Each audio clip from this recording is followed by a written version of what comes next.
Hi, everyone.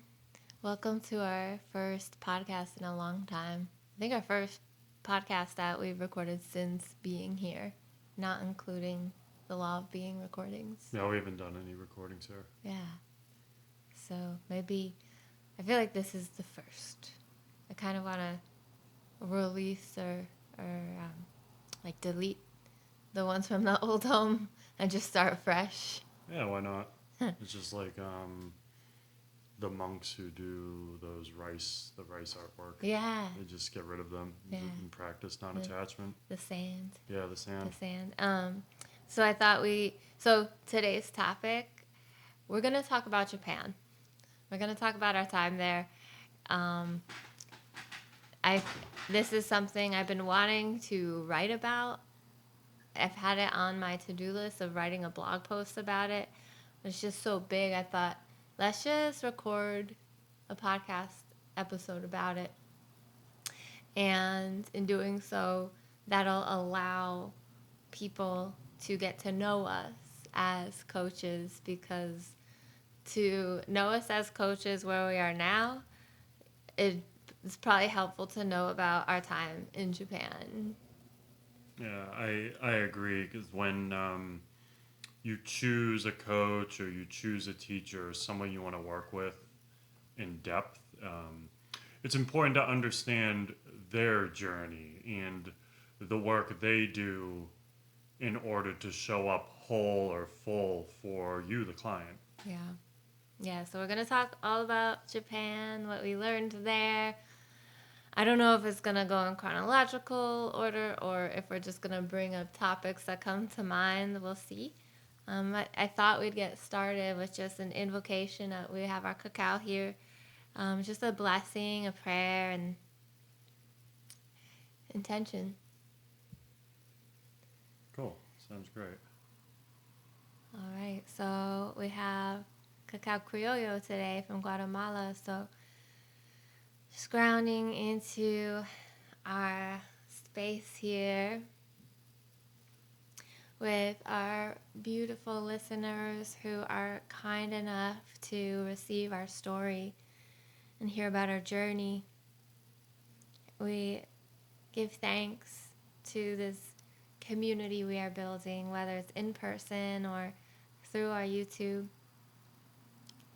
I give thanks to the community that we have found ourselves so grounded in, the community who sips cacao together. We have our local community, and there's a whole global community sipping on fruit from the same cacao trees. And so we ground into that connection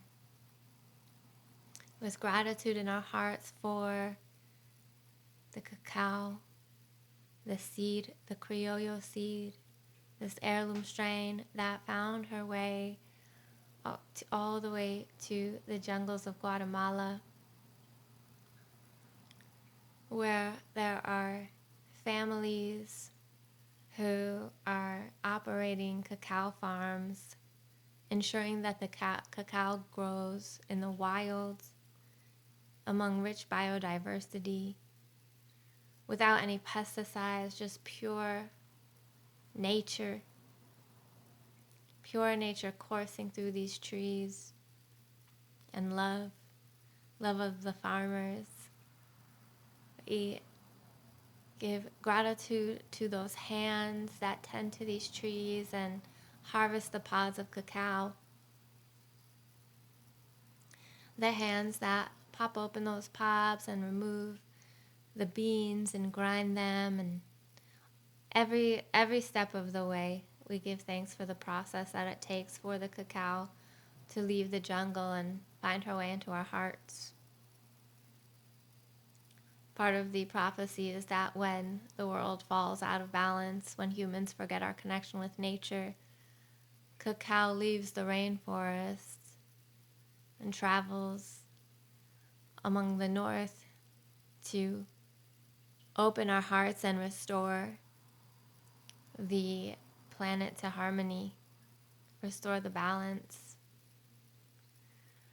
We find the condor and eagle prophecy at play here, and we also find a lot of connection with the Taoist philosophy and the harmony available through these studies.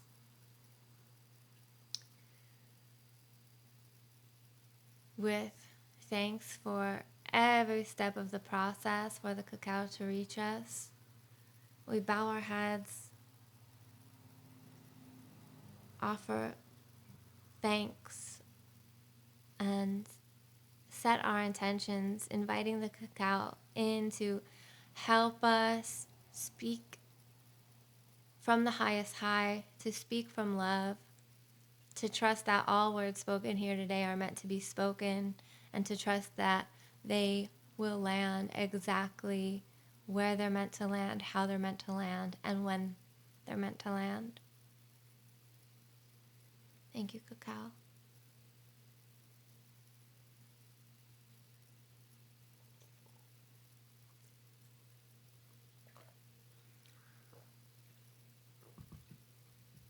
May today's podcast offer knowledge, wisdom, experience, and may it expand the love on this planet and the peace in the world. It was beautiful. Thanks for welcoming this in, and it just reminds me of how grounding cacao is. Like when we had arrived to Japan, we found the chocolate bank. Great place to start. We found like the chocolate bank. We had been traveling for 36 hours, something like that, up for maybe 48 hours. And we got some sleep in, and then the next morning we walked through Kamakura. It was just this cute little Studio Ghibli-esque town, and there she was. Just it was called the Chocolate Bank. There were people celebrating chocolate. They were ringing bells. They were excited. It felt like it was a siren's eye pulling us into this place. And do you remember the woman who was standing outside, who was inviting us in? And that was like, what an invitation, because we had walked along the beach and we were checking out all of the cafes and restaurants along the beach, searching for the one. We stopped at one, got some tea. I think you got coffee, but it wasn't the one. And we didn't know Yuko's restaurant yet. That would become the one along the beach. So we just kept walking. We're like, this one. And then the chocolate bank doors like opened, and this woman comes out and she's greeting us. I'm sure she said konnichiwa, and I'm sure in Japanese she was telling us, she might have been telling us about the babka, because it was around that time, because we walked into a celebration. And we got our menus. On one side of the menu, there's a whole page dedicated to their chocolate farms in Colombia. And then on the other page was the menu. And then they let us know what was available. And as the universe would have it, the cacao shot was available. Yeah, I saw tears begin to pour down your face. Yeah. I was like, oh, my headache's gone. This cacao's miraculous. Yeah, it was wonderful, and that was that hospitality of like inviting us in. It wasn't the first time we experienced something like that. Oh. When we were in LAX. Yeah. It was we had just we flew from Boston to LAX to meet up with one of the other students who was going to Japan for the retreat. And we were waiting to check our luggage in for Japan Airways. The booths weren't open yet, so we were just patiently waiting in line, like checking out our bags, making sure we were all packed right, getting really giddy and excited. I was on the phone with my mom. You were. I have a photo of that, actually. Once we get good at this is when we can pop the photo up onto the screen. Yeah. And then once, maybe it was like 10 a.m. I think it was around 10 a.m. that their East Pacific time that the Japan Airways booth started to open up, and the whole crew walked out from behind the counter to in front of the counter, stood in a line, said something, then they all bowed to us and welcomed us into their airline. The Japanese experience Mm-hmm. was what it was. It It was beyond their airline. It was the culture that they were showing us already. it began, and the three of us knew it. You, Tajinder, and myself. We all like looked at each other. I think we all like acknowledged we had chills, and we're like, "This is it.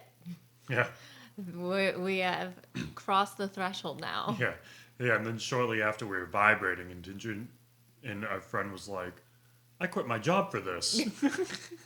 Yes. She's like, "I don't know. I had the call to come, and I had to quit my job, so I Yep. did." Yep. We're like, hey, that happens when we wait to hear the call. That right there, I think hearing that and knowing my own story of exiting my job, I think our hearts are forever entangled, Mm. inter- intertwined with this. Like, I listened to, speaking of Cacao Mackenzie's recording of her travels with Candy Wheeler and staying with the Arhuaco tribe, and just the whole story, like twisty turny. Mackenzie kept being like the weaver's weaving, Mm. and that's how I feel as we're now just reflecting and like adding all the pieces up. Like Tajinder quit her job so she could come, and Jessie made sure that we all met at LAX so that she could have companionship along the way, and Yeah. which led to, like, I think had it just been us, we probably would have just like telepathically figured things out, but knowing that there was also a responsibility here to ease someone else's anxiety over like not knowing where we're going, and not speaking the language, I think that's what prompted your conversation with the woman next to you, and that was also part of the magic that Jesse was telling us about. Um, he wrote, Japanese people are very friendly and very helpful. And we would go on to learn so much more about Japanese culture. This was our arrival, and we were learning about how helpful and Yeah. engaged and like ready to engage in helpfulness this culture is. Yeah. We were on, so we had just landed in LAX. We were on the plane for like 11 hours. And from, we just landed in Japan from LAX after being on the plane for 11 hours. And at the bottom of the airport is the subway system. And the subway is going to take us right to Kamakura. A 2 hour subway ride. But we just like had to figure out, like, oh my gosh, we're really tired. We're in a new country. Both of us have never been to Japan. Now we got to navigate the train system.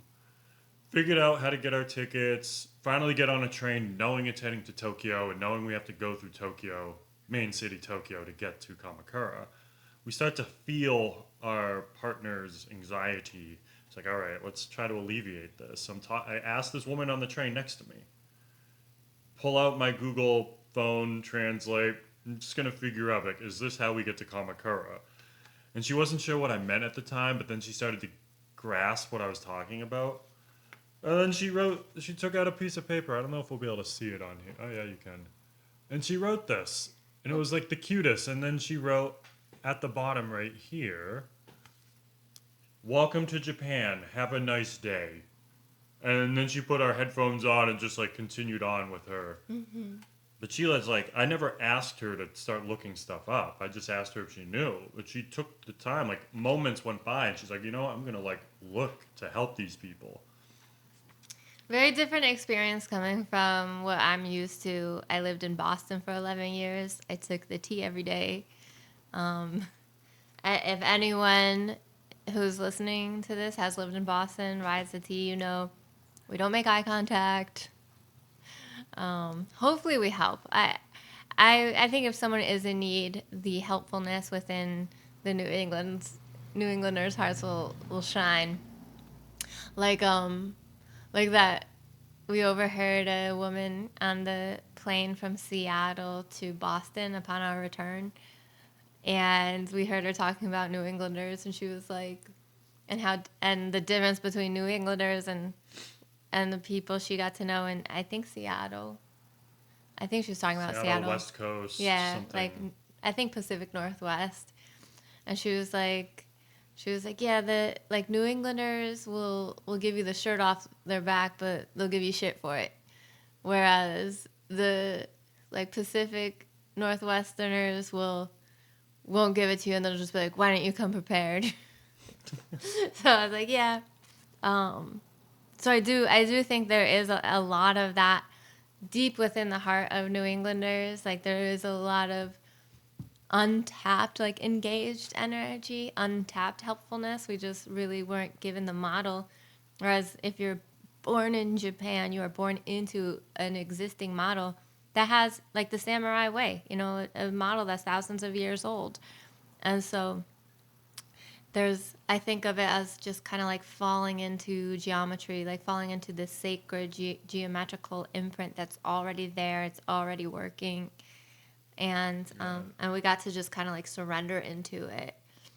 Yeah, the samurai framework, which honor, respect, discipline, and it also sounds like compassion Yeah. for another, and like having the sword sharp, but using your tools to not have to use the sword, Mm-hmm. just by showing up and helping one another. Like, it was one of It the was so cleanest. epic. It was one of the cleanest countries I've ever been in. And there weren't trash cans, so I think responsibility is also huge there, because if you're going to have trash, like if you're going to engage in an activity that creates trash, you are then responsible for your trash. You're responsible for carrying it with you. And just having that, like, now I'm kind of reflecting, now that we're back. The first thing that became so clear to me coming back here was how young this country is. Because being in a country where the culture is so ancient, and you could just kind of like plug in and feel it and root, touch a tree, Yeah. and receive codes of the culture. I was gonna say, speaking of that, right? Like touching of a tree, we learned. Was this on Mount Mataki? We learned that they would build these shrines and altars around nature. Mm-hmm. They would feel the energy that the nature was putting off, and then build the shrines Yeah. there. And then they would, by building the shrines, they would be protecting the land and Mm-hmm. protecting the trees. Like the cedar trees were massive, fucking massive. Like like feeling them. Like we were very like open and receptive to energy at this point because we've been practicing daily, twice a day. But like to feel it, you could feel the electricity like pulsing through. These trees were over 500 years old, so there was so much life coming down from the roots, and we were at the base of a tree, which was probably what, 50 feet I high. could not begin to estimate. I just know you looked tiny. Also, there was a tree there that was over 1,000 years Yeah. old. And all those roots are connected. And we were practicing Tai Chi. Were we barefoot? No, we weren't barefoot. By Um, Mitaki. yeah, at Mount Mitake, we practiced Tai Chi outside. And as our teacher was explaining to me yin and getting me to coil, he prompted me to coil and draw energy up from the earth. It was like a straight like lightning bolt of frequency from the earth, which just kind of deepens my like my desire, I guess, for us to really take trees seriously. Like, come on, people. Can't unfeel that. You can't. Um, those we, I think humans. Well, not humans, I'll say maybe more Westerners, because in the East they definitely get it. They clearly, it, at least from our experience, I can't speak for everywhere, but from our Yeah. experience, it really feels like nature's number one. In Japan, yes. Like we learned, we had so much rice. Like we were in Mount Mataki, and we had 3 meals a day prepared for us. And every meal had a bucket of rice. And it was serve yourself. And it was the best rice ever. And their rice is from Japan, grown in Japan for Japan, and they don't export it. Yeah, And that's a normal thing. They're not sharing that with others. And that's okay. that's, Like yep, that's how they keep it. samurai. Yeah, that's how they make those samurai pockets with their own rice, and Yep. the rice was the best. It was the best. Yeah, it was. So, okay, I like this. I like how we're getting out getting out everything that's really hot at the surface of our hearts. Kind of Cacao like and rice. ping ponging. Yeah. Well, nature, Yeah. the trees, the energy, the respect, the honor. Um, maybe we start. Maybe we kind of count back, or just start at the beginning. Go back to arriving in Kamakura. And actually, no, let's start at the very beginning. Chris, what When's the very beginning? The beginning of time? the beginning of this initiation?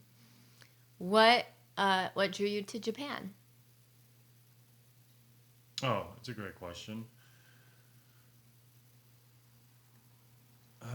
Synchronicity and spirit is what brought me to Japan, and intuition.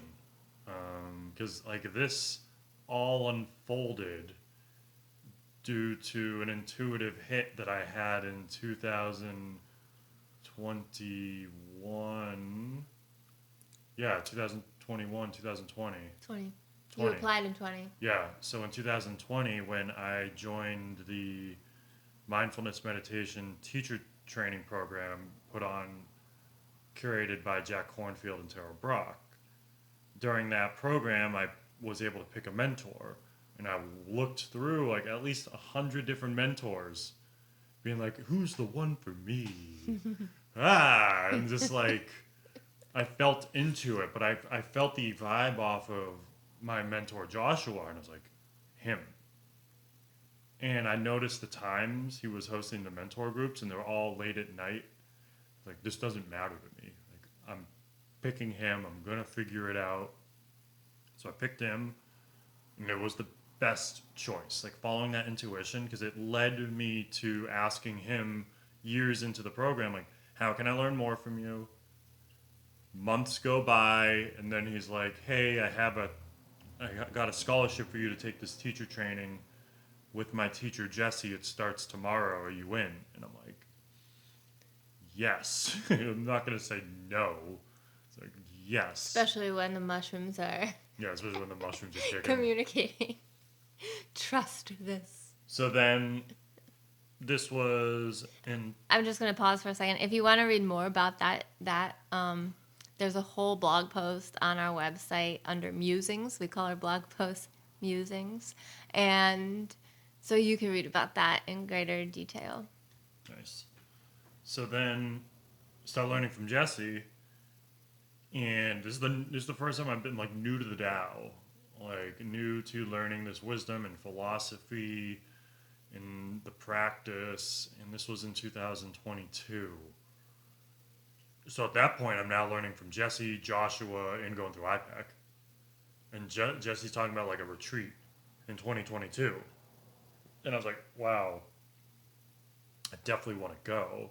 Like Jesse, his story of injury and like getting hit by a car and breaking his back and messing up his shin and fracturing his face, like and then recreating his practice resonates with my story And why is that? because I broke my back and I had a strong yoga practice, had a spinal fusion surgery, and then had to relearn myself. Just like he had a strong practice, had his injury, then he had to relearn himself. And that's something like it's hard to talk with others about that if you haven't experienced it for yourself. Mm-hmm. So I had this affinity towards his story. And just listening to him teach and his kindness and gentle voice and how he taught, it was like, whoa, this is the teacher. Like, this is the one for me. Like, this guy from the East who's from the West, but went out East. And then in June, a few weeks after graduating from the MBA program, he announced his retreat, and I was like, "Whoa!" And we signed up the day he announced it, and he told me that we were the first ones to sign up. We'd been waiting. Yeah, We didn't know how it would make it happen. Like, no, it got sketchy. financially, we were like, I don't know. I just know we need to be there. That's all I know, and I trust the universe will orchestrate some miracles financially, and sure did. Yeah, it worked out. With help from Jesse, because he planted a seed. He was like, just host some things, like, host some workshops and charge. And I was like, oh, I'll launch the law of being for a group, and that'll help. And so, yeah, great teacher. Yeah, he's just like really supportive. He says he supported us in so many different ways, through the good, the bad, and the ugly. Yeah. So I guess that catches us up to Japan. Japan, yeah. And we literally, before leaving, we knew that it was gonna be a marathon to get to Japan, and we're like, how do we navigate the jet lag? So we navigated the best way we knew how, by throwing a party. 6 hours we're supposed to leave before we were supposed to leave to Boston. Yeah. Yeah.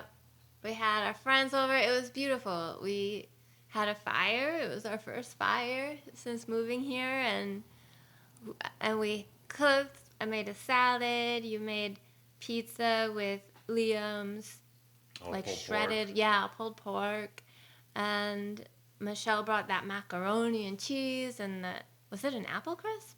And an apple crisp. Apple crisp and ice cream, and it was so beautiful. And it was, to me, it felt like the conclusion of the year of cacao circles, and that prepared me for this whole journey. It's so, like, again, the weaver is weaving. I had no idea that, well, that could be a whole other podcast about deciding to facilitate cacao circles for a year, donation based, every week, every Sunday at Mati before yoga. 8 a.m. 8 a.m. I had no idea the gifts that would unfold. I just listened to Cacao. I know her voice, so when she tells me to do something, I don't question it at first. I'm just like, yes, at your service, Cacao. And then as time goes on, I might, like, I remember it was like 6 weeks into Cacao Circle to the 52-week commitment, and I was like, what have I gotten myself into? And I'd sit with the cacao, and I'd be like, are you serious? And she'd be like, just keep serving. Are you for real, girl? Yeah, I'd just be like, what is up? Like, this is pretty exhausting. Like, I'm sacrificing Saturday nights so that I could get up at 4 or 5 a.m. on Sundays, and she would just say, just keep serving, just keep serving. And even the stressors that would come up, like if we didn't get enough donations to cover the next bag of cacao, we'd be like sweating a little bit. But it's all a part of it. And yeah, totally. That to me was like the most like hardcore heart purification process I've ever been through. And continuing to go to cacao, be like, and she'd just be like, just keep serving. And that's all she really said every time I'd go back with doubt. And I'd be like, what am I doing? And she would just say, you'll see. Just keep serving. You'll see. Oh, that was another interesting thing. So whenever I would have doubt or anxiety or questions would arise, and I'd go back to cacao, and I'd be like, why am I doing this? Like, do I really have the capacity for this? Do I have the stamina for this? And she'd go, you'll see. Just keep serving. So anyway, I did. It unfolded into living in this new home with our friends upstairs, fire pit outside, and then we had the final cacao circle of that year. Full year was just before we were leaving. So just some beautiful synchronicity. Mm-hmm. Yeah, you had planned for that day to be the last one. I already planned for it to be the last one before going to Japan. Yeah. And so to have that it felt like a ceremony, like a bon voyage, like you're going on your hero's journey. We know you both so well. Like that community knows us so well, and we know them through these cacao circles, and it felt like an old school, like ancient village. That's like these two are gonna go on their like Imrama, I think that's what it's called, the like journey the seekers go on, and we're gonna love them when they come back. Like that's what it felt like having that so And it, like, the whole thing is so fascinating because you and I had already signed up for a Vipassana retreat. yes. In May, we signed up to go do a 10-day Vipassana meditation, 10-day silent meditation retreat. During the same time period that Jesse offered his retreat. Yep. So, like, retreat was in the air. So we were picking up on the energy. We leaned into it. That time was blocked off in our calendars. Yeah. Like how often do you just have like 2 weeks blocked off, you know? Don't plan anything for those weeks, and then this other, drop comes in, and like, all right, and then we'll just extend it to 3 weeks. Yeah. And yeah, so had that epic bon voyage party with our ancient tribe, our kindred, and then we were in Kamakura. We're in Kamakura. We took a flight and got there. It was just like so funny. We stayed in this cute little hotel called New Hotel Kamakura, and it was just like this old artsy place. Oh my god. Big bathtub and big room shower. It was like, whoa, this is a Japanese bathroom. Trying to check in too. It was like 11 p.m. or something at that point, and we just like wanted to check in, put our stuff down, grab a shower, grab some noodles, and the language barrier. That's like the first time the language barrier, and maybe the only time the language barrier tripped us up, because we're staying here, and he kept trying to like be like, well, who booked the rooms? And we're like, Jesse, maybe Yuko, either Jesse or Yuko. And then then it turned into getting Jesse on the phone, And he just wanted to talk with me. We need to check in. He's like, yo, man. And we're just talking. Like, we need to check in. Jesse is timeless and spaceless, so they like communicated with the wonderful man working at the hotel, and then he's on the phone with Chris, and he's like, you get noodles?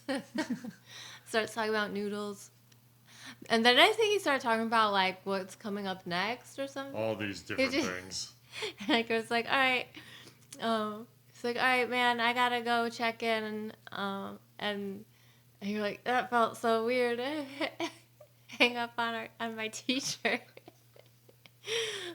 But like one of those things that, we're empowered to create boundaries, and understanding that like he didn't take any offense to it. He didn't. He's like, okay, bye.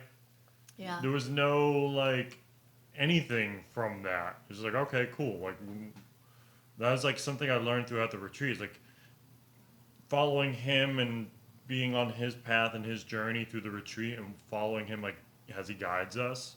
And then also being like, hey, I can't do this. I need to rest. Mm-hmm. Okay. Hey, I'm going to do this. Okay. Yeah. Okay. It didn't matter.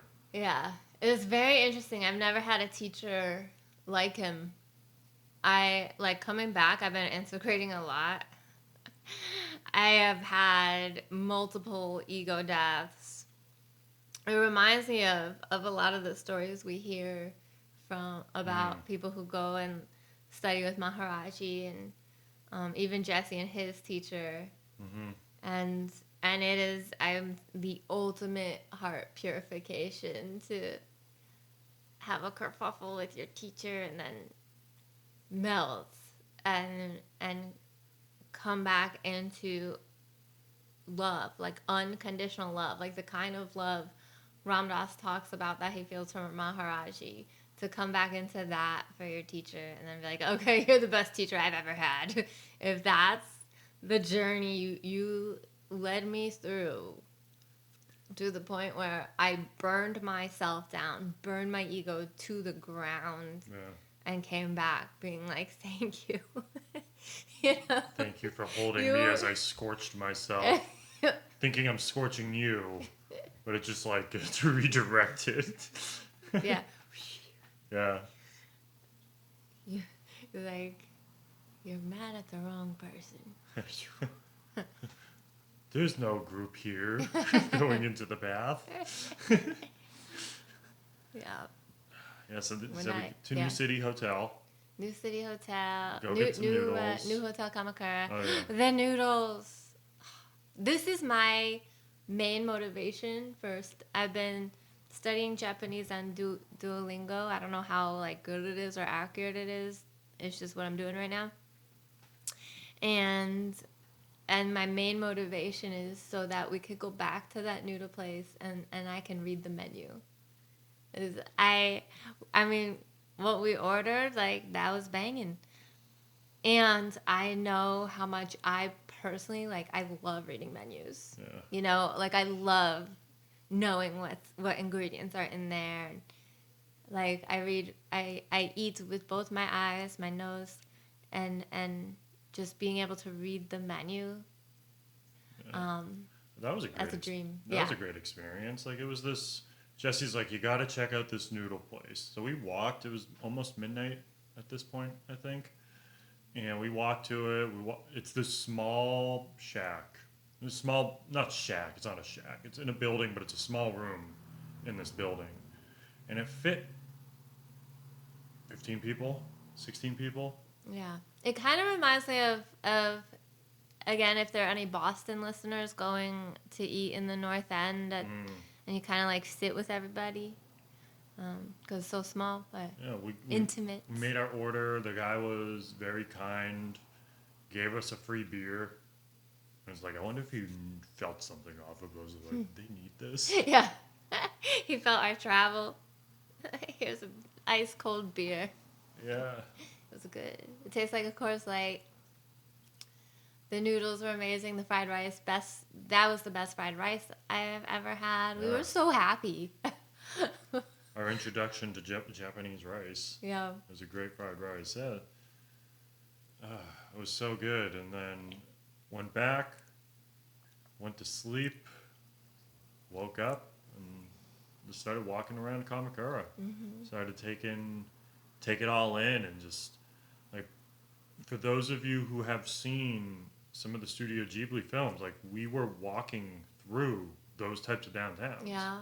That they showed. The trains were similar. You know, Jesse had mentioned that one of the train stations in Kamakura is now a hip Yeah. Instagram photo spot. I think it was his train station too, because he was like, because I was like, whoa, and he was like, no, not whoa. Yeah. I was like, oh. I mean, so there was music playing. Mm-hmm. There was this really beautiful ambient gentle music playing as we walked along the cobblestone streets of Kamakura is trance-like. You just kind of like walk around and take it in because it is so gentle and peaceful. Mm-hmm. And the are we gonna talk about the traffic? Because yeah, as I'm like listening to Kamakura, I think the first place we went was the beach because we walked out. We went to the beach. We ran into Tajinder, Fiona, and Christy. Mm-hmm. As we're like we're gonna put our luggage at, like, we're gonna check it and we're gonna walk to the beach. They were going to see the big Buddha. Yep. We walked to the beach. Saw people just surfing. So many surfers. Yeah. Was it kind of drizzly? Yeah. Yeah, kind of rainy, but it was like a cute rain. Yeah. Walking around. Like a Studio Ghibli rain. Yeah. It wasn't bothersome. It was nice. It was gentle. It was like little like kisses. Yep. Gentle like cloud kisses. Got to the beach, took our shoes off, put our feet in the sand, and then started to ground. Yes. Yeah. It was like, whoa, we're here now. We went back in time to Los Angeles to go forward in time in Japan. Yeah. What a trip. Yeah. The views from the beach. I was mesmerized by that retaining wall. It's like, wow, they really mastered that. Mm-hmm. And then we walked back. We left the beach. We're like, let's go get a tea. And we just walked along the sidewalk, the coast, the Kamakura coast, and found a tea spot. A lot of Americans. Mm-hmm. A lot of Americans were there. And so it was nice to hear English, I must admit. We had our tea, continued walking, and then I think that's how we ended up at Chocolate Bank. the Chocolate Bank. And we left the Chocolate Bank and grabbed... Followed our nose. Yeah, followed our nose and got the scallion pancake and... You got a burger. I got like a burger with egg. The guy making it too is so sweet. Oh my gosh. He was like in this little takeout window. Like in So this cute sweet. little kitchen. Everybody, like, the sweetness just oozes out of people. They're just, it's like they're so happy to serve. Yeah. Just so happy. And we were in this like in between time of we were checked out of New Kamakura Hotel and we were able to check into the hotel we were going to stay in for a few nights at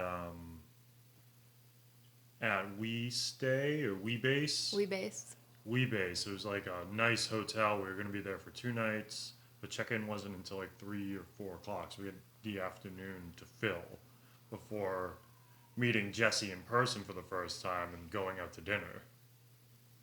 Yeah. We went to, it was like, I want to say like the wooden, I don't know, where we got the acai bowl. Mm-hmm. Oh, it was... That was one of the best acai bowls I've ever had. They crushed that. Woodberry coffee. Oh, you have our coffee. Oh, yeah, I want to do this with cacao. Yeah. You can see when we order our coffees, we get these. Oh, man. I don't know what's coming through. Yeah. Yeah. Try it again. I think because I adjusted. Yeah, there it is. Interesting. Learning new stuff about this video thing. Yeah. That's cool. So we were over there drinking coffee from over here. Mm-hmm. The Guatemala. So we were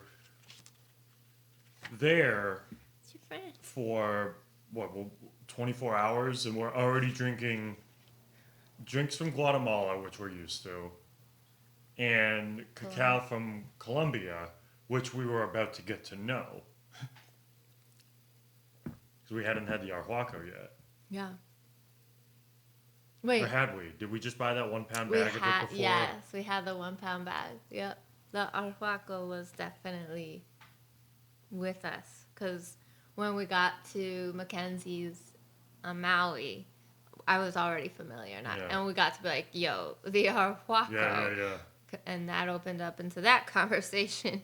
So yeah, so Kamakura. So eventually, yeah, we checked into Base.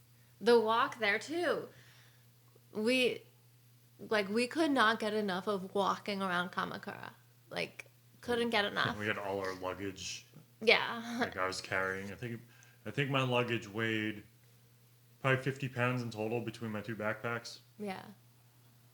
Mine may be 30, 40 tops. We were doing this nice 20-minute walk through the town, like Yeah.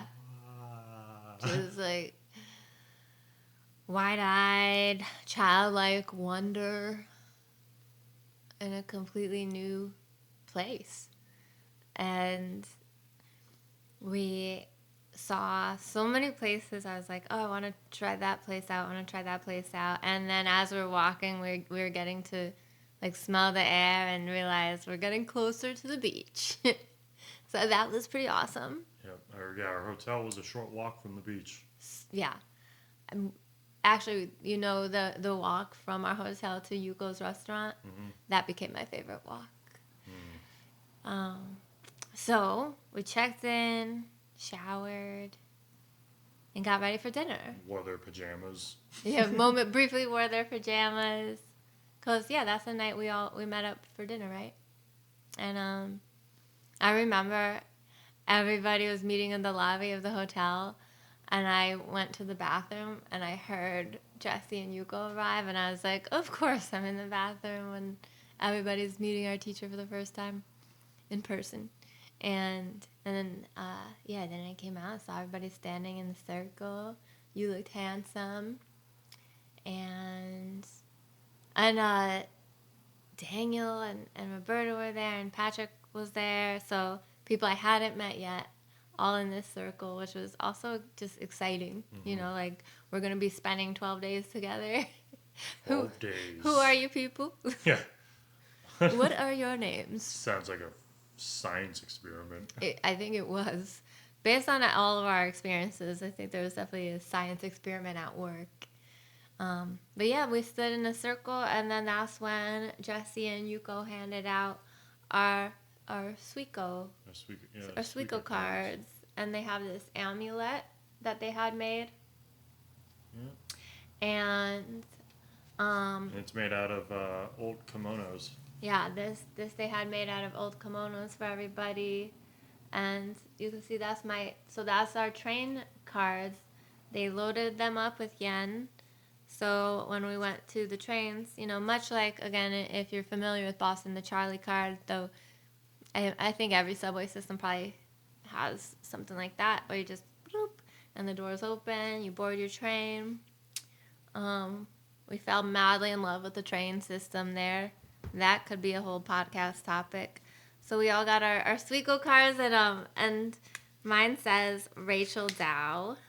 I don't know if you'll be able to see it, but at the bottom there, I think you can. Rachel Dow, and my heart just melted seeing they already put in this, this is so thoughtful. And the amulet. Do you know much about the amulet? No, but each one, I'm pretty sure they picked each amulet for all of us. So they're all different. Yeah, and this knot, I kept seeing this knot everywhere. So they handed us those and then led the way to dinner. Mm-hmm. And why I brought up or emphasized that Cacao keeps saying, you'll see to me, is because as we're following Jesse and Yuko, I kept hearing students ask questions and he'd go, you'll see. And I was like, whoa, that's the surrender. Yeah. And how much do we trust it? Yeah. What's our level of trust with the you'll see? Yeah, because the you'll see went on for 12 straight days. Yeah. It was like, how far are you willing to go? Yeah. Yeah. And that's why I think cacao prepared me so well for it, because I had a whole year of going back and forth and being like what have I got myself into? You'll see. And so it was really comforting actually to hear him, and he would just like kind of like rub someone's shoulder and be like, "You'll see," Yeah. and it's just like, oh, okay, we'll find out. So we followed them along the trains. I think it was just a train stop or two away from the restaurant, also in Kamakura, and Jesse and his partner Yuko brought us to one of their favorite restaurants. Mm-hmm. That was delicious. I don't even know what we had because now I'm like there. Now I'm here. It's like I'm in a Japanese. I'm in Japan. I have a soy allergy, and everything is soy. And there's a language barrier, and not knowing what we're eating, and I'm like used to being like, oh, I'm just gonna eat whatever's handed to me. But when you're in a country that emphasizes soy-based products, Mm-hmm. it makes it more difficult. Oh yeah, and not knowing to say like that includes miso, like no miso. Um, so I remembered what. So first they brought out I think like different interesting tasting things. I can't. They're I know like there was tempura, that came next. Like the first course was like nori. there was tempura. The tempura was delicious. I mean, at the first meal, it was like pretty sure I'm like having flashbacks of how many times I've sat across. I was sitting across from Tajinder, and we're like, what is this? And like how many times I sat across from someone on this trip, picking something up with chopsticks, going, "What is this?" Let's try it. And then how many times we were like, "Whoa, Yeah. that's bomb!" Like more of this. So yeah, so then we had the tempura. There's a lot of tempura, and then I think that's when Yuko was like, "Who wants noodles?" And she's like, "Noodles, noodles, noodles," and I think you raised your hands, and then we found out quickly, no noodles for you. It was in a miso broth. Yeah. So Jesse got to eat More noodles. two noodles, and I think they ordered like a was it an egg drop soup for you? Like Mm-hmm. maybe egg drop and spinach. It was really good. So that was that, and And then then you had the ice cream. the ice cream. There was matcha ice cream. There was some like floral Yeah. um, ice cream, and then as we're all sitting there, that's when like Yuko grabs the bag of these our textbooks, and they start handing out our textbooks, and these are Kanagawa bags. So this is the prefecture that Kanagawa's the prefecture that Kamakura's in, and you may be familiar with the Kanagawa wave, the Great Wave. Have you ever seen that artwork with like blue with the wave curling? That's Kanagawa. Mm-hmm. Yeah, I'll never forget receiving these bags and then looking at the books and Jesse being like, "We're not supposed to talk about this stuff over dinner." So like he like left the dinner table, so we would all turn our attention away from the table, and then we'd start talking about it, and then he's like, "And that textbook, it's one of those books that you're gonna want to put on your bookshelf." And like have there and have available for you because Yeah. it's like the way he teaches it's he teaches in a spiral and it's timeless, so like he's just teaching everything, understanding that you may only pick up on some of it now, but you may return back to it because he films and documents Yeah. everything, so we can return back to it and maybe pick up on something new that was then meant for us, but it was like recorded then. I love your description of he teaches in a spiral because I feel like a lot of the experience of being his student is traveling along a spiral with him, and he just stands there and points at different like Mm-hmm. moments in the spiral. He just kind of like points, and then you look, and then you look at him. He's like, you know, that's like the best way I can explain like being his student is him just like kind of like Yep. showing you something and you being like this, and he's like, yeah. There's no rhyme or reason. It doesn't make sense, and it makes complete sense at the same time. Though you have to be like open and perceptive to how it makes sense. I'll go back to Mackenzie saying like being present to the weaver weaving. Yeah. If you're present to it, you'll notice it. You'll pick Mm-hmm. up on it subtle, Mm-hmm. as subtle as the geometry in all of nature. Yep. If you're present to it, you see the Fibonacci sequence in a head of cabbage. Yep. If you're present to it, you hear exactly what he's saying, Yep. and you're like, I get this. How do I get this? Which matches the physical practice that you do, because the physical practice is all subtle body energy. So when we surrender and we are receptive to the moment within ourselves, we can perceive something. And when we bring, just like in yoga, when we bring it off the mat and we bring it into the world, we're then able to expand our awareness and perceive through the moment. Yeah. Because the moment outside of us reflects the moments that we've cultivated within ourselves.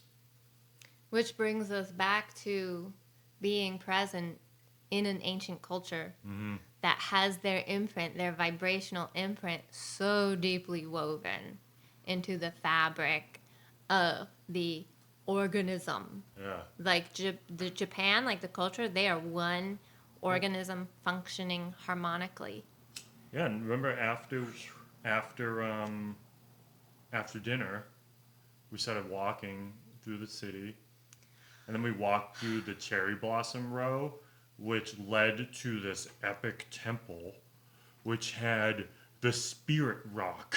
Yeah, the spirit rock. Whoa. The spirit rock that was causing or creating energetic impressions on each and every person who touched Yeah. it and was able to surrender into To it. be be present, to be present to for it. Yep. Yep. Because I Which feel like some people within our group weren't there and okay. open and perceptive to it. And then there were many of us who was. Hearing, I feel like I keep talking about Tajinder. She just became my sister. I miss her. I miss the sound of her voice. I'm like getting teary.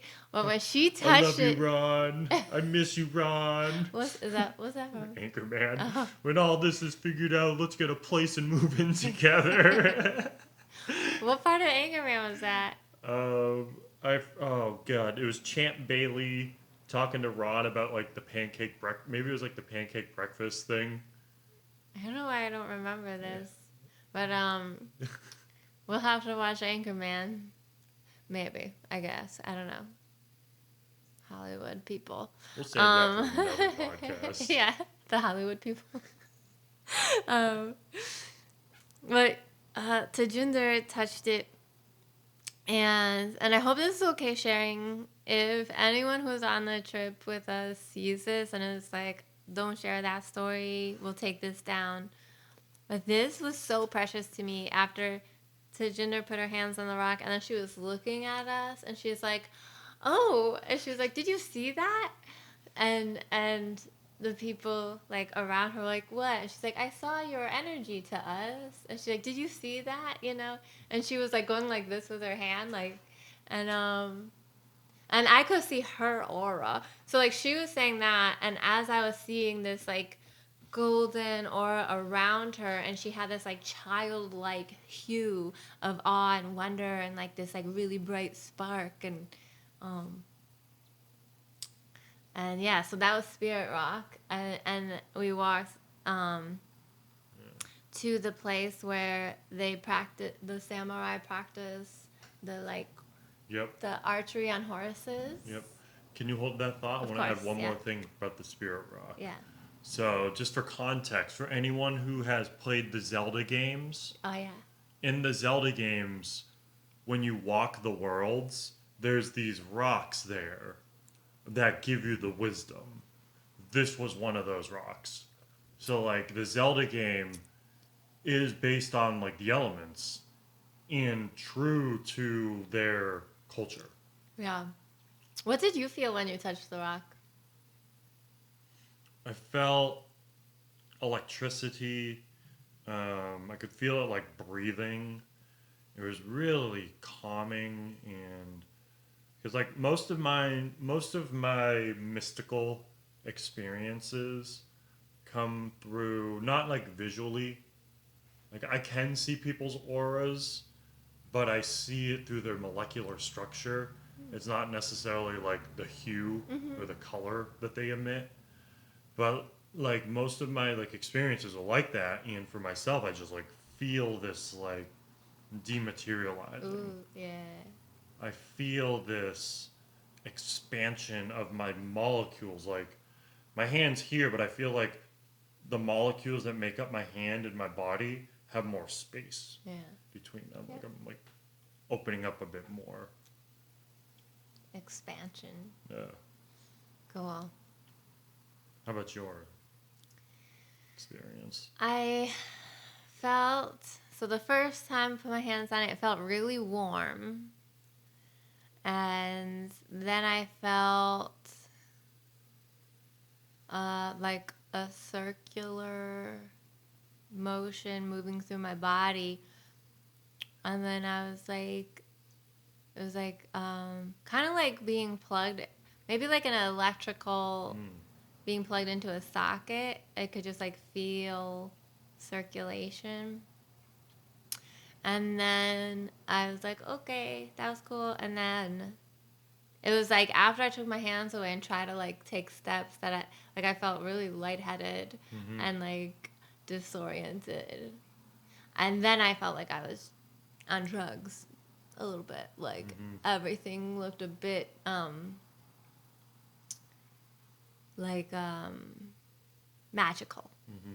Like fairy realm, dragon realm, mystical, magical. Mm-hmm. And you know, they really set these spaces up for that to occur. When you walk into a temple or a shrine, there's this red structure Yeah. that you bow and honor the the entrance into the space.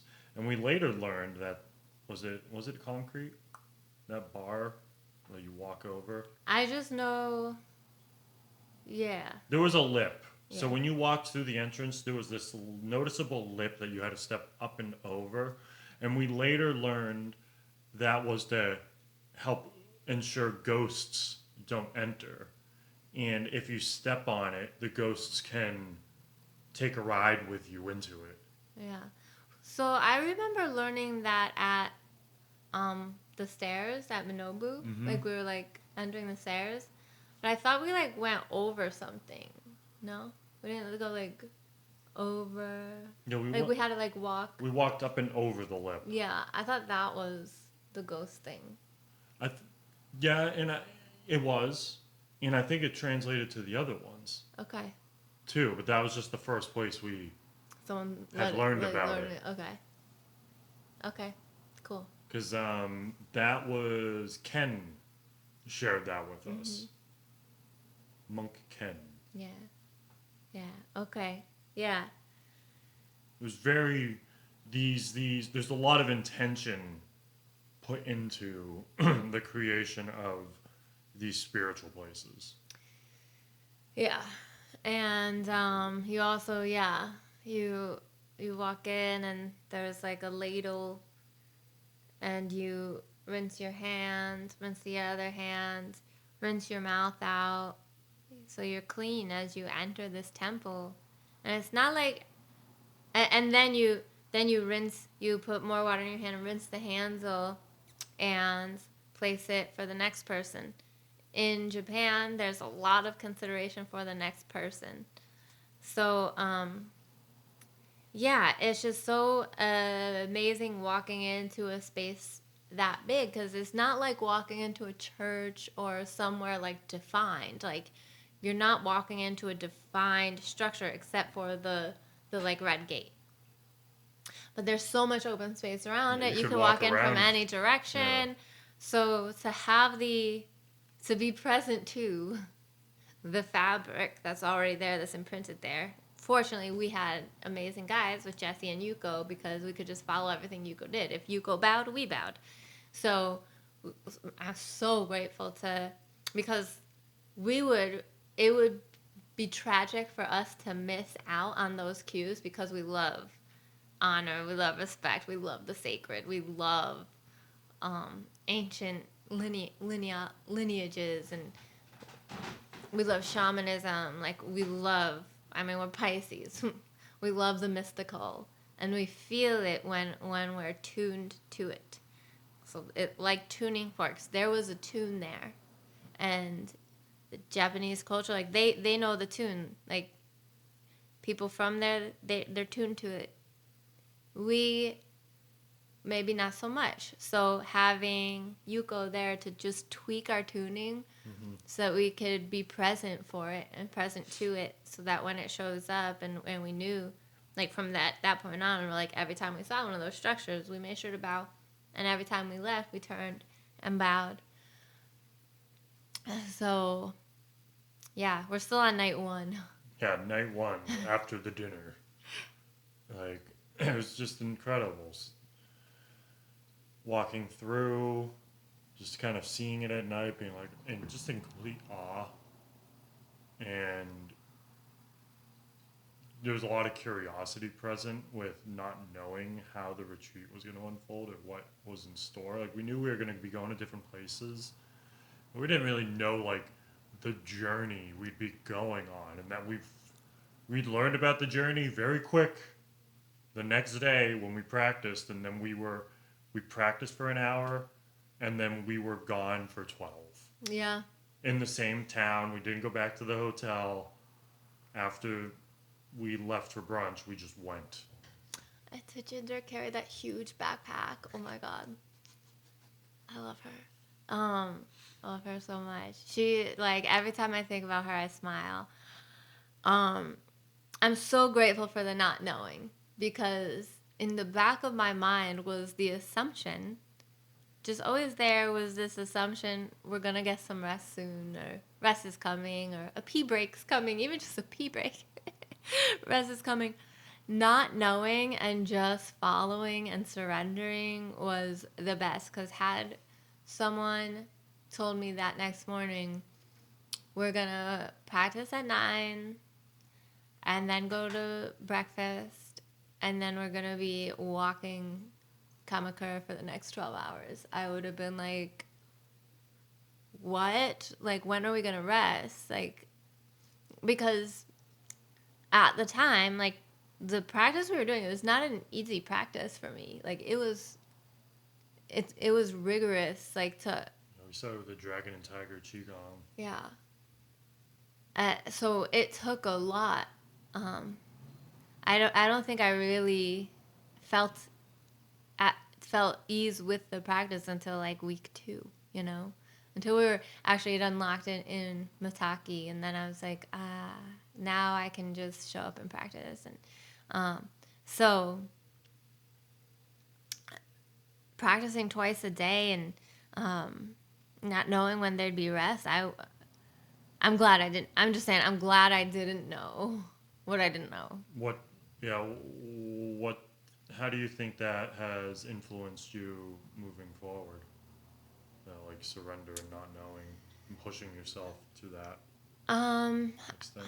Well, it's hard to say that experience alone of not knowing and just following, because the whole experience was not knowing, and coming back here, I've just had like no mind, no mind, no mind, don't know. Cool. And that's been my anchor because of, the whole experience of self-righteousness leaving my body and having to let go of the part of me that wants to be right and feels safe when I'm right, feels vindicated when I'm right. That part of me has since left. Like, not completely, it still shows up, but it's not as strong. And I think the no mind, no mind, no mind, don't know is just so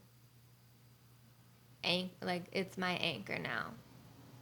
So I think that's how it's showed up moving forward. Just like, Cool. and realizing I'm happier when I don't know. Cool.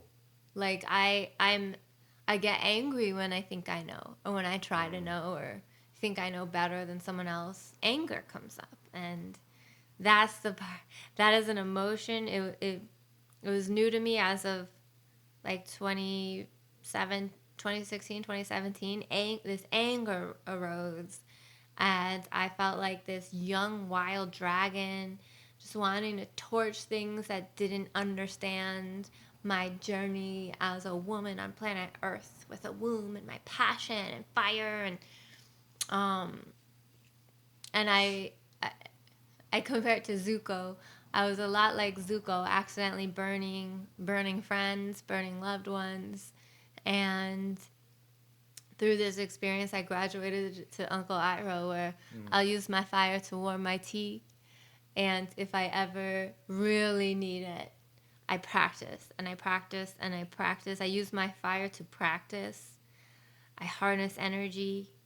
I cultivate Qi, and if I ever need it, which I probably won't need the true like rage fire ever again, but if I ever need all the training that I cultivated, inspired by, like sparked by my fire, like it'll be there and I'll bust out of prison like Uncle Iroh. But that takes so much discipline and devotion. So, yeah, it purified my heart. If this whole practice is about heart purification, yeah. So day 2, we woke up. Woke up early. It was cool. We had a practice, our first in person practice, and it was just like digital stuff is difficult. That's why I shifted to learning meditation. It was COVID, so now we can go back even further. It's like the pandemic came, no more practicing in studios right now. It's all online, and I could not get into the yoga stuff. Yeah, same. Though my intuition was like, you can get into meditation stuff on digital, like that's a different scope. Same thing, different scope. And I was like, whoa, I can. So that's what led me to sign up for the training. So we did the Dragon and Tiger Qi Gong. I've been learning from Jesse for a few years online. It was clicking, but not the way I wanted it to. Or I know I could feel it. And that first practice was like, whoa, this is what an in-person transmission is like. To the point where, like, in the opening sequence, we do, for which I'm doing in these workshops now, the Inner Alchemy workshops, you massage the kidney 1 point. And Jesse came over and, like, squeezed all of our kidney 1 points. It's like, wow, there's no way I can forget this. Because, like, I have the imprint, the impression from him knowing as a sensei, as like this, like somebody who has gone into the mountains of China and worked with masters, lived with masters in Hawaii, China, California, like all these different places. Texas. Like Texas, like you can't forget that like touch. Yeah.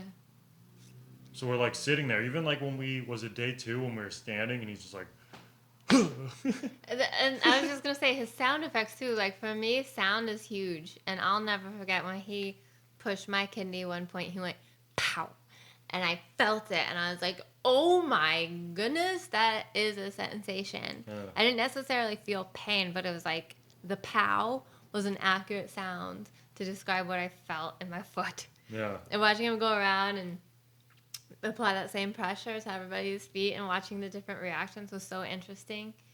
And then he was like, if it hurts, your kidney needs more qi, more Mm-hmm. qigong. As we had our practice, it was incredible. Then after practice, we went to brunch at his friend's. Wait, there was also the like. Whoosh, whoosh. Yeah, did we do that? I think that was practice too, Oh yeah, okay, because we did the standing okay, stuff on practice too. yeah. So yeah, we went to. We went and had brunch at his brother like Yuki Oh, Yuki, yeah. Yuki, and Yuki had this cool vegan vegetarian spot Yeah. that served hemp. Hemp, hemp on everything. Hemp on everything, and the food was so great. Yeah, I was just thinking I want to share his restaurant name. I have it. I'm gonna grab my phone. Okay. And the view.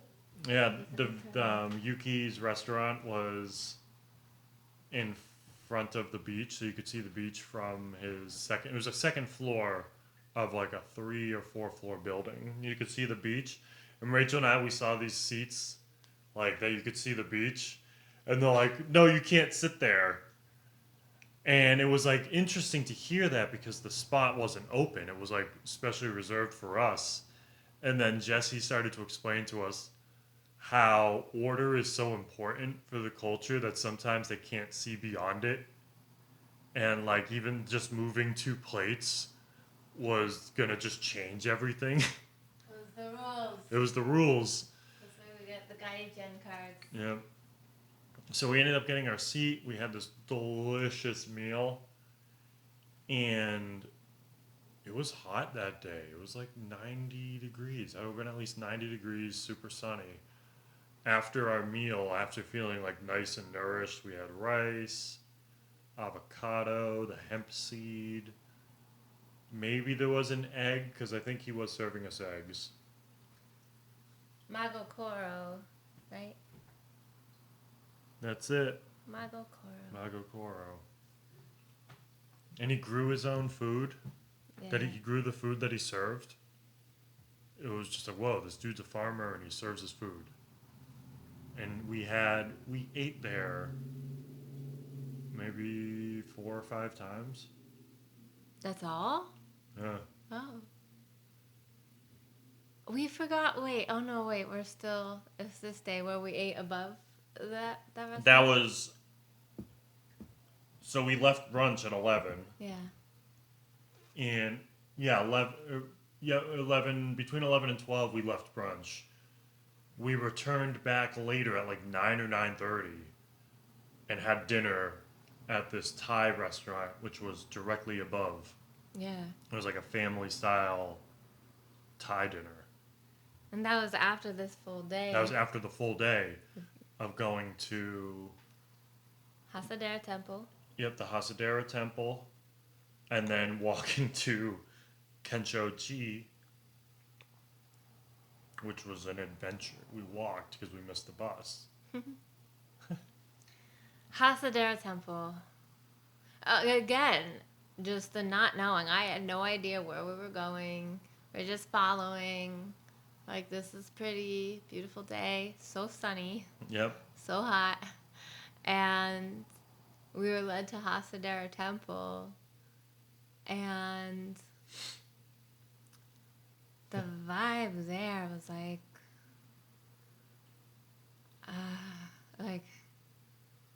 I don't know. I just remember at one point looking through the structure and seeing Jesse talk with some person, and they were like talking to him about what he knows. Because like Jesse just walks around in his like Taoist clothing, and this person's like talking to him about like what he knows, what he does, and they're like, "Can you do kung fu? Do kung fu? Do kung fu?" And like, ah. Then eventually he did it. And I was like, "Whoa!" Just like watching him get into form in person, just like that. And then after he goes, "No, you show me." Yeah. He's like, now you show. What do you know? Now Yeah. you show me. And then they're like, no, no, we can't do it. Then I remember him saying something along the lines. He's like, well, you asked me, and now you show me, because Yeah. like Yeah. that's the code. Yeah. You can't just ask and then not show, even if it's like you're not even perfect at it. But just like showing what you know or was trying to get out of the other person. Yeah.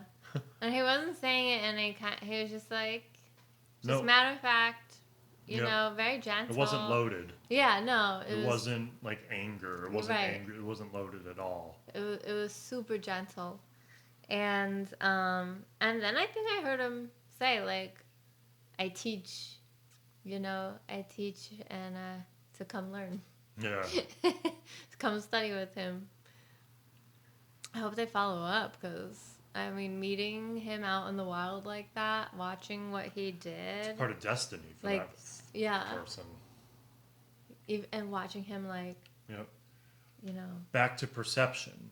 yeah, That moment happens if they are able to perceive the synchronicity and the magic of that moment, then they jump on the Dharma train. yeah.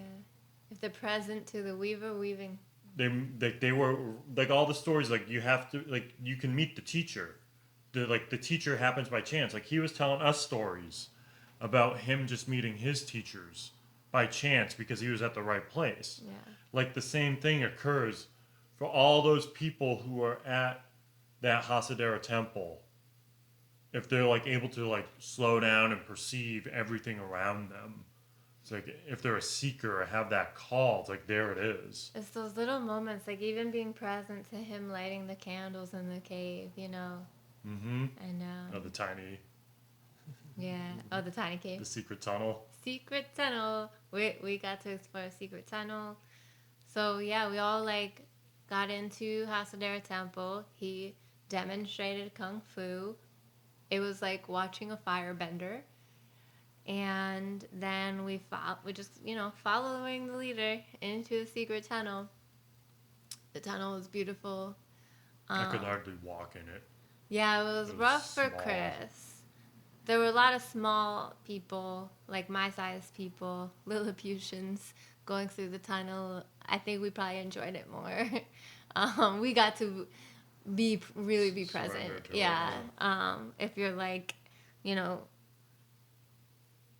tolerating your way through a tunnel, you're not as present to the magic that was available. So I'm grateful. I got to experience some really um, amazing energies in there, especially when Jessia offered the candles. And then we left the secret tunnel, started going up magical steps. Like every step we walked up, I was just like, this is magical, this is magical. And normally I think there would be hydrangeas Mm-hmm. and um, and then we went to the main statue where it was like the statue that washed upon Mm-hmm. the shore. Do you remember that story? Mm-hmm. As it's like Oh, wait a second. Didn't they build this and then send it to the sea, and wherever it landed, they were going to build the temple? yeah. I want to look up if I can find the story.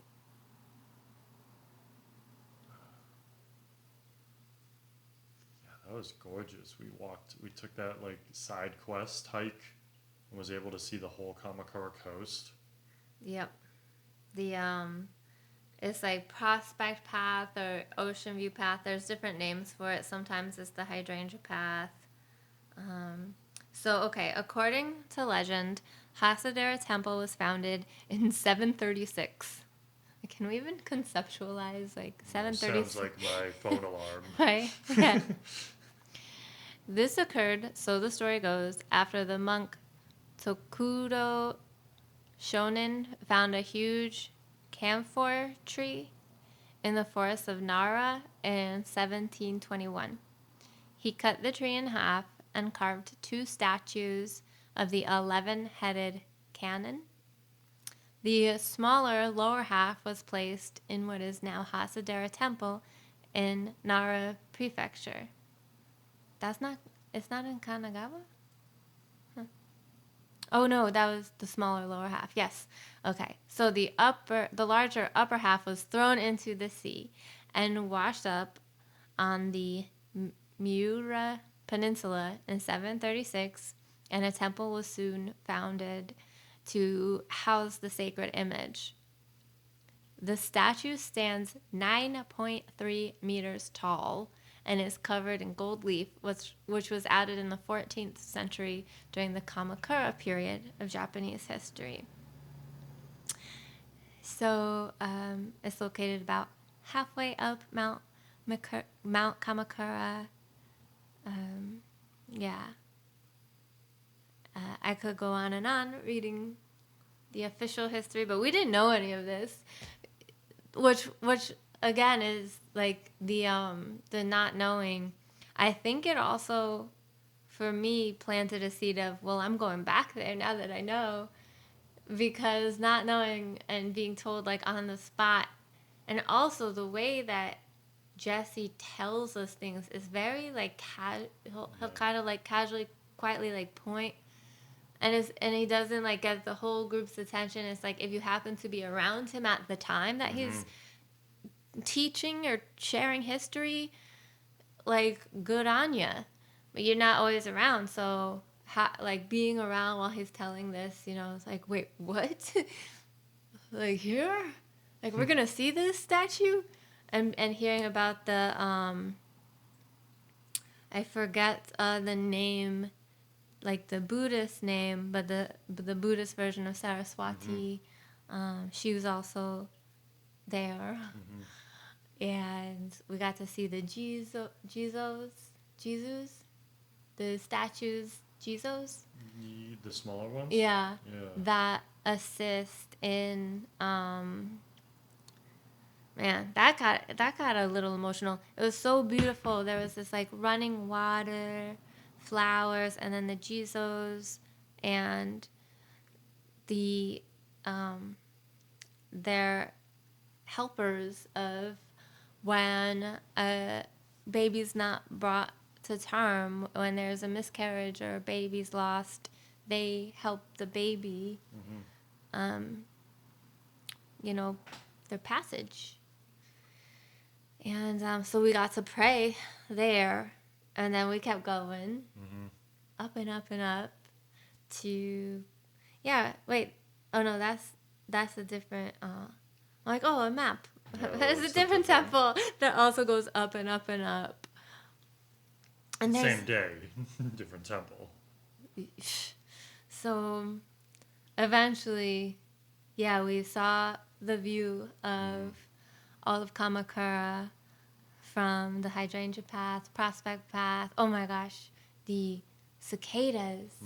We walked through and the cicadas sounded like birds. So I was looking for these birds. And then I saw an insect on the train. I was like, you're the one making those beautiful sounds that sound like ancestors singing? And they'd sing, and then you'd walk by, they'd stop singing, then you'd walk back under them, and they'd start singing again. Yeah. It was like real fascinating. I know. I felt like I couldn't leave them. Like I was like going to go catch up with Chris, but then they'd stop, and I'd be like, well, they clearly want me to be under there, so I gotta go back. But then it was time to catch up with the rest of the group. Daniel came and got us. Yeah. We would have missed the train. Yep. And then where did we take a train to? We took a train to Kamakura City. Yeah, the first train. The first train stop. Yeah. The first train stop. Our first train stop. Yep. And we walked towards the Studio Ghibli, because the bus went that way. Yep. Yeah. And we walked towards the cherry blossom. Yep. We went back. Again. Yep. And saw her during the day. Actually. That was so cool. Yeah. Yeah. Yeah, because we missed the bus. So we went the same way to the. Because we grabbed those smoothies. Yeah, the black sesame smoothies. Because remember, we walked that way. Jesse kept filming. Yep. Because remember, we went. He was still on the side of the cherry blossoms. Yep. And we were like at the lotus pond and spear rock area. Yep. And And we're like, where's Jesse? And he's still on the other side with his camera. So then, yeah, we followed him up steps.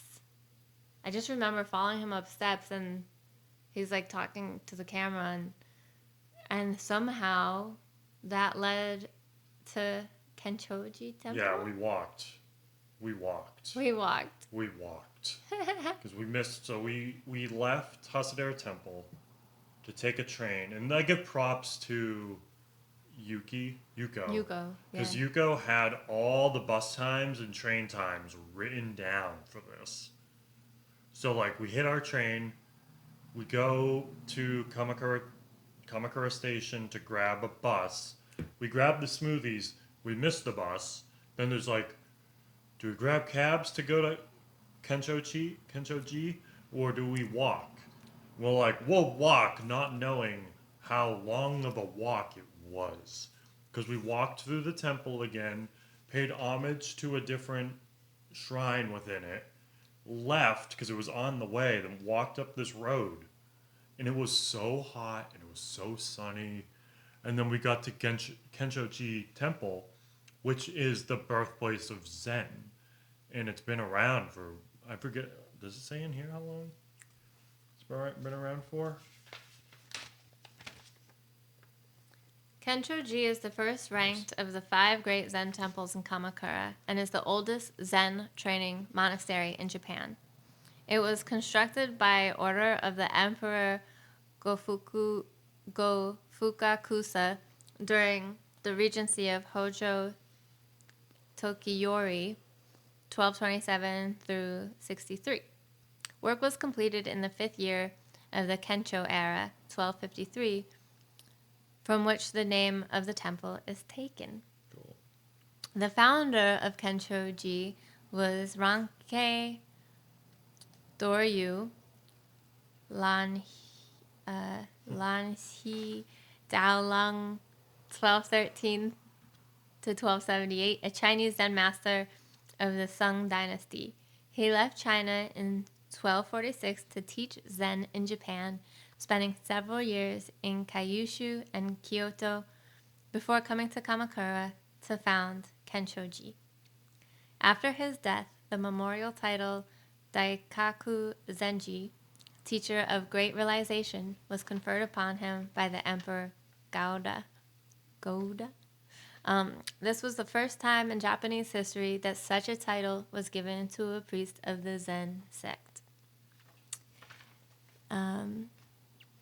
I'll just keep reading this. So something of the nature of Ranke Doryu's teaching can be seen in the following quotation from his recorded sayings. If you have lost your true self, all phenomena bring you nothing but annoyance. If you discover your essence of mind, you can follow nothing but true path. Yeah.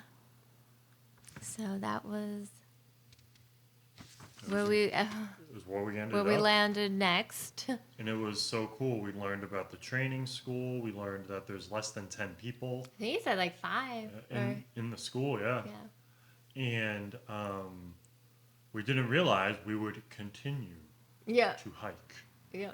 We walked through the Zen temple because we were going there to have a ceremony. Yeah, and we had no idea. We just heard like, oh, we're gonna go have like our opening ceremony. And to me that means one thing. You know, I have no idea what that means there. And I found out. Yeah. So we walked through the Kenshoji temple, and to get to the Hansobo shrine, which was at the top of the mountain. So we like hiked up these stairs, and I have a question. Yes. About these stairs and the stairs at Mount Inobu. Do you think that that long ago, like 1200s, or longer ago, that people were like giant? Because the doors are huge, the steps are huge. I do. or they like made them for gods, or Well, we were gods. I do believe that there are giants, and also I believe that the purpose of the stairs, because even like there's the shrines in the Himalayas and all these other mountains, like in India and China, Mexico. Mexico. I believe the stairs or the hike is a part of the purification process. Yeah. So once you're up at the top, Yeah. you've worked through There's nothing left. all of it, being like, "Ugh, I'm tired." Well, Uh, we're still going. "Ooh, I'm angry." We're still going. Well, we're still going. Man, like all these things like begin to come up when you're hiking these stairs, and for so long and not knowing how long it's gonna yeah. go, you're faced with the inner dialogue or the ego or whatever it Yeah. is that's talking to you, being like, I can't do this. But then you get up there, you're just like, ugh. Yeah. When we got up to the temple and like hung out in that room upstairs, I was dead. I was so tired. Being like, we just walked from Hasadera temple up to here. And I'm like, now we have this ceremony that's going to happen. But I was like beat down. So I wasn't, because of that dragon that was delivering the water out of, Oh, you yeah. know, like I thought I would be, but then this dragon appeared. When we cleansed? Yeah. And so like everything cleansed, and then we continued on to that room, and then I saw the like demon guardian, Yeah. like the angels, gargoyles. yeah, the like angels with the noses, and I was like, I like them. I don't know who they are, but I know the feeling, like whatever they're expressing, like I understand these statues. And then when we got to the room, Jesse and Yuko explained them, and then Fiona was like, I've seen them, and which is also cool because they kind of kept like saying, if you're studying the Tao, if you're studying Qi Gong, if you're coming to Japan, this is not your first time. Like, you've been here before. This is like your past lives have been here. There's chances are you've been here. That's why you're back. That's why there's the magnetic pull Yeah. that got us all there. Which I think is what Marie and I were talking about last night. I think is why I heard those chimes. Yeah. I think they were played at some point, and because we're so present in the center of the spiral, just everything spiraling like Past, a present, future. torus field in and through our bodies, like yin going this way, yang going this way, and so I think I was just accessing the infinite now, everything that happened there, because I was having the meditation of my life. Like, I could have been there forever. I wouldn't have minded if we stayed there forever. I would have been like in heaven. So Which what is- Rachel oh, is sorry, describing yeah, we'll get is there. a meditation that we meditated in one of the Zen meditation rooms after the ceremony that we had at the top of the mountain. Yeah. Yeah. I'll just finish about this, and then Yeah. we'll continue. I just wanted to. Yeah, thank you. Just Because wanted to thread it. I'm like, Yeah. I'm weaving. Yeah. My weave is widening. So in that space, that Zen temple, again, we didn't know. We again walked into a temple, followed the leader, plunked down, everybody got out cushions, and I was like, sweet, we're meditating now. I sat down and was like, oh, Zen meditation. Thank you, Dustin, brother Dustin, for teaching me a Zen meditation mantra.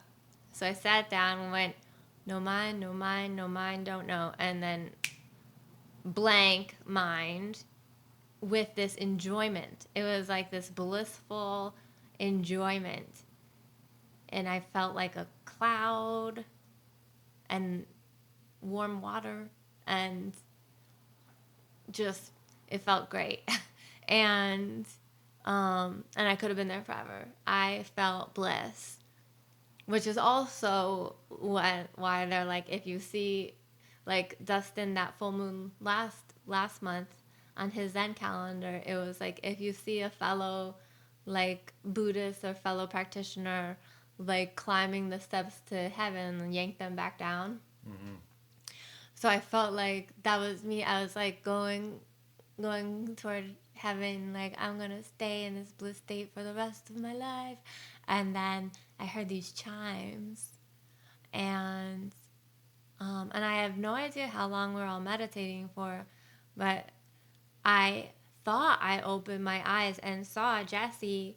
Like it's like those metallic chimes that you go shoo, and they kind of like wave, you know.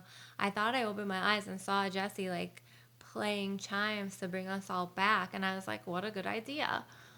Chimes. and Yeah. and I looked and I saw everybody like stretching and like coming back from meditation. Come to find out, as you told me, I feel like we've had this conversation multiple times, and now I'm understanding. There were no chimes in that moment, but there were chimes in that time and space, but there were chimes. Because I'd be like, he played, I was like, remember he played the chimes? And you could be like, there, he didn't play chimes. Like, Yeah, that didn't I don't happen. remember any chimes. And We can ask our peers and get their. maybe, well, did Jesse play chimes? That'll be the And question for the rest of the life. yeah. Rest of our life. And then Marie kind of clicked it into place for me last night when she was talking about metal, because we were like, I was like, if I could go deeper into the theory of the Tao and like be led there, be taught by someone, like by a master, by a sensei, I would want to learn more about metal, and because this is just one element. Like when I call in earth, like I always thought I was calling in metal along with Mm. earth. So to hear that it's its own element, and I'm like, metal, like, are we like Alex Mack? Like, are we liquid metal? I'm not really sure what you are. And then Marie was like, oh, she was like, I find that metal holds a frequency of sound, like throughout space and time. Mm. So she kind of connected that, where I was like, oh, of course, I've been here before in a past life. Chimes have been played here of some sort.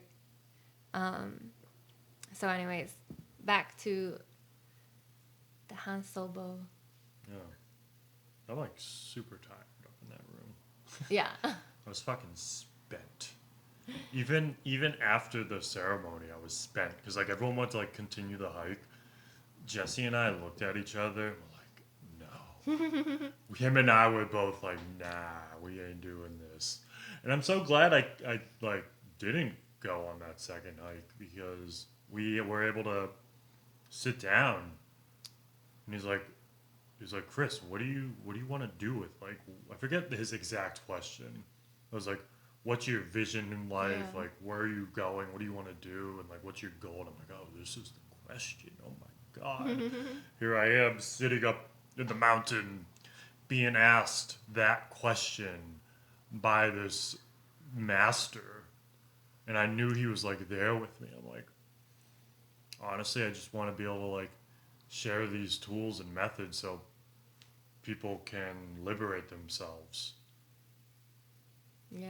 And he felt that off of me, and I could feel a shift from that point on for the rest of the retreat. And I remember he brought that up in one of the classes I think that we had, because he's like, yeah, you know, I asked Chris what his thing was, and this is what he wanted to do. Like these are like the things that we all want to like figure out and like lean into. He's like, I haven't figured that out yet, or I'm still searching or whatever. Because he, throughout the time, he was like, yeah, you know, I kind of fell into the teacher role, Yeah. and I could feel when he said that he had to work through resistance to like be the teacher Which I and like accept completely it. understand. Something shifts when you are a student and you're a devoted student and you're so passionate about what you're learning, and then you shift into teacher role. It changes, and it's a really different exchange of energy. Mm-hmm. Just different. And so to give up like pure student, like I felt that when like we had our own kirtan practice at home, and then we started hosting the kirtan, and I stopped practicing at home. And And that's just a small example of like it's a different exchange. Yeah. So I understand that. I understand the like he was a student for 30 years and now he's a teacher, and I'm sure he misses just being a Yeah, student. like I know from my own like personal experience, when I shifted from yoga student to yoga teacher, my practice changed. Mm-hmm. My personal practice has not been the same. And now with this qigong and being gifted the permission to share this physical practice and share the theory and spread it around here, I noticed my resistance Mm-hmm. because I know what happened with the yoga. Right. But I'm also know the responsibility because of like seeing Jesse do it, like having him as this totem or someone to look at to be like, okay, this is what they're doing, and knowing I'm a part of that lineage. Like, well, okay, how can I share this on my terms so I don't lose it, and also share this Mm-hmm. in a way that's supportive for everybody? What is it like being trusted with carrying on a 10,000-year-old unbroken lineage? It's fascinating. It's a lot of responsibility, and it's interesting because I don't like I honor tradition and I honor by just like I teach right to it, and just like try to teach the material through how I teach, so I keep the material authentic but teach through my own personality and how I like to hold space. So it's just like I don't know, it's a lot. It's a lot. There's a lot of like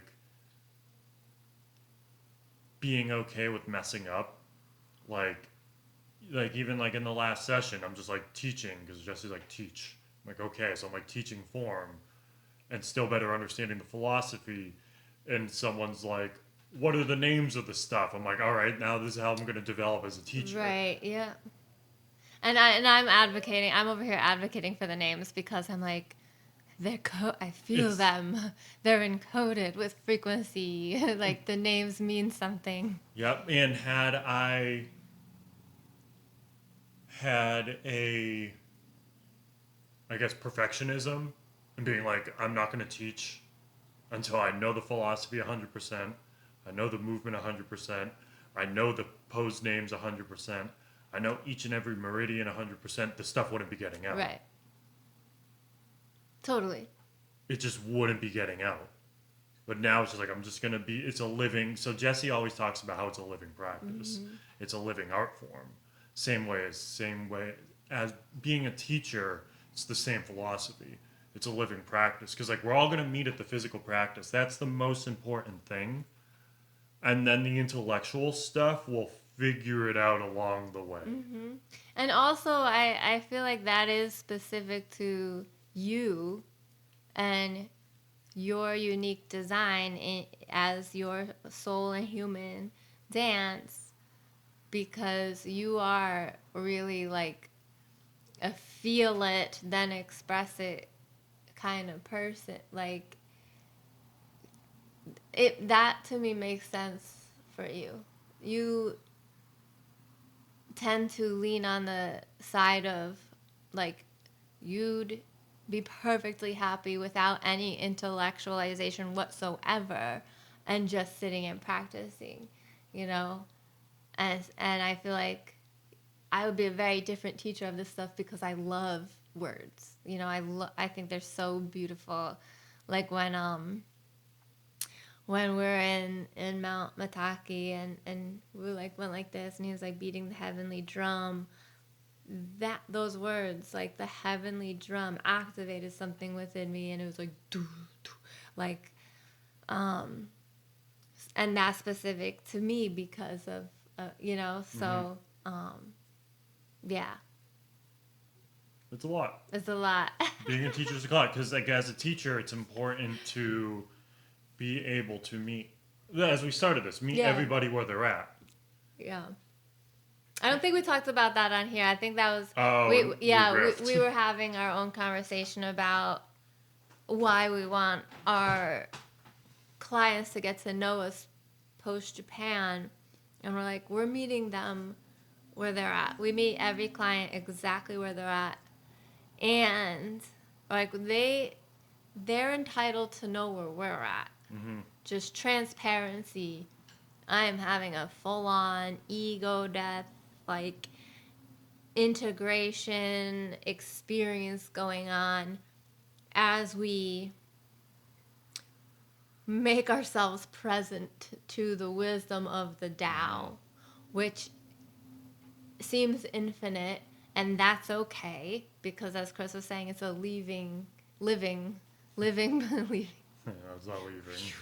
It's coming. It's coming and going. The Tao comes, the Tao goes. So Through our bodies, the Tao flows. It's a major responsibility. I've learned so much over the last few years. Like, so much. I've had incredible experiences. And to translate that and transmit it, if it's impossibly possible, but there's like that aspect of breaking through the impossible and breaking through the imposter and breaking through these different aspects of like what it is, because it is so much and it can transform lives, and like it's all important and it's not important. Yeah. And it's all important, but it's like you just gotta, like, what did Jesse be like? You just gotta practice. Yeah. Yes, all of this is important, and also like you gotta experience it for yourself. Yeah. And when you teach these things, what I'm learning is like there's these moments of practicing with the teacher, and then like I'm technically in my Gong studies with Jesse right now. And the Gong studies include what I'm doing now, just personal practice. And then when I talk with Jesse, I talk with Jesse. But it's personal practice. There's not like I'm on the line with Jesse all the fucking time. It's like, no, I'm sitting, I'm leaning into the teachings and what I've learned and like the practice itself, and noticing what I'm feeling and noticing how the different sensations show up and how it gets cultivated, and noticing how it works with the philosophy by myself, interpreting it. And then like the next time I talk with Jesse, or the next time I take a class, when he asks if I have any questions, I now know this is the well that I fish for the questions and ask him. Mm-hmm. Yeah. And that goes back to practicing with a pure heart. Like, to me, that is how heart purification occurs. Like, do you show up to the practice for the sake of showing up to the practice without any accountability? There's no, there's no teacher telling you show up today. No accountability except your own. Like that, to me, there's nothing more purifying than holding yourself accountable to a mystery that's forever unfolding, and you're still showing up along that fractal line to continue finding out what unfolds without anybody telling you to do so. No reward other than the practice. The practice itself is the reward. Yep. The journey is the reward. And it's completely, there's no logic. Nope. It's completely from the heart. I wasn't taught how to teach this. I was shown it. I was gifted it. I was granted permission and the responsibility. But there's no, like, he's not checking in on me. Yeah. There's none of that. There's no, like, what is a video of your class? Yeah. And let me critique it. Oh, he's just trusting. There's just trust of, like, you just teach like you, and it's all good. Not only is he trusting, he's also offering you symbols, like shields, to put on your marketing materials. Like, wow. As you're describing the responsibility of weaving this lineage into the collective tapestry, I'm just picturing you taking this, like, on one end of the spectrum, taking this fabric that you're learning and committed to learning, maybe for the rest of your life, probably, and weaving it through the head of the needle, and then sewing that into this tapestry on the microcosm tapestry here at Mati Yoga. And I want you to talk about, we're gonna wrap up the last days in Kamakura, and we're gonna save Mount Mataki for a different Yeah, podcast. there's no way I we know, could go through I that know. now. And when we wrap it up, I want you to talk about your upcoming workshop. And but yeah, I remember. So what I'm getting at with this weaving, I remember once we were at Artifact Studio, Artifact Supply for Artist Way, and Marie and I, and I'm pretty sure Ryan was there, but either way, we were talking about Ryan's artwork and what he's trying to convey. And Marie was like, "Yeah, it's like trying to fit the universe through a pinhole or through the needle, the head of that needle's eye." And I was like, whoa. And that stuck with me. And as I'm hearing you talk about teaching this lineage, that's what, to me, it looks like. It's like, here's the dowel. Here's the tiny head of the needle. Weave that through that, sew it into that. Yeah. Sew it into Mati. Go ahead. And that's quite something to take on. Yeah, I'm grateful. Like I have your support. Like I have like your support making those flyers and like showing up to the practice and stuff. Other than that, it's like you're by yourself.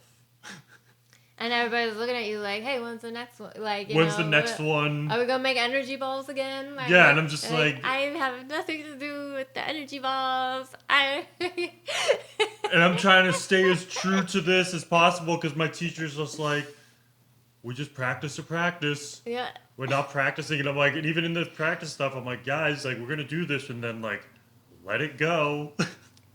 We don't want to attach to it. Yeah. And then people coming up to me, energy balls. I'm like, when are we going to get our next dose of energy I've balls, got nothing man? for you. I want to shoot light out of my hand. So, yeah. So you can on November 24th. Yeah, November 24th. We're going to wrap up with talking a bit more about that. Though we're not done yet. Oh, by the way, we got this t-shirt. We're talking about the Kenchoji temple. We walk in, we're all like, oh my god, we're here. There's a gift shop. I got this shirt. We'll talk about Chris's shirt on the next episode. But yeah, it was great. Again. Yeah. we'll just wear these every time we talk about Japan. And so anyways, we still haven't talked about the opening ceremony. Yeah. This whole track going to opening ceremony. We did the ladles into our hands, washed our mouths out, proceeded to where we sign in to have our ceremony.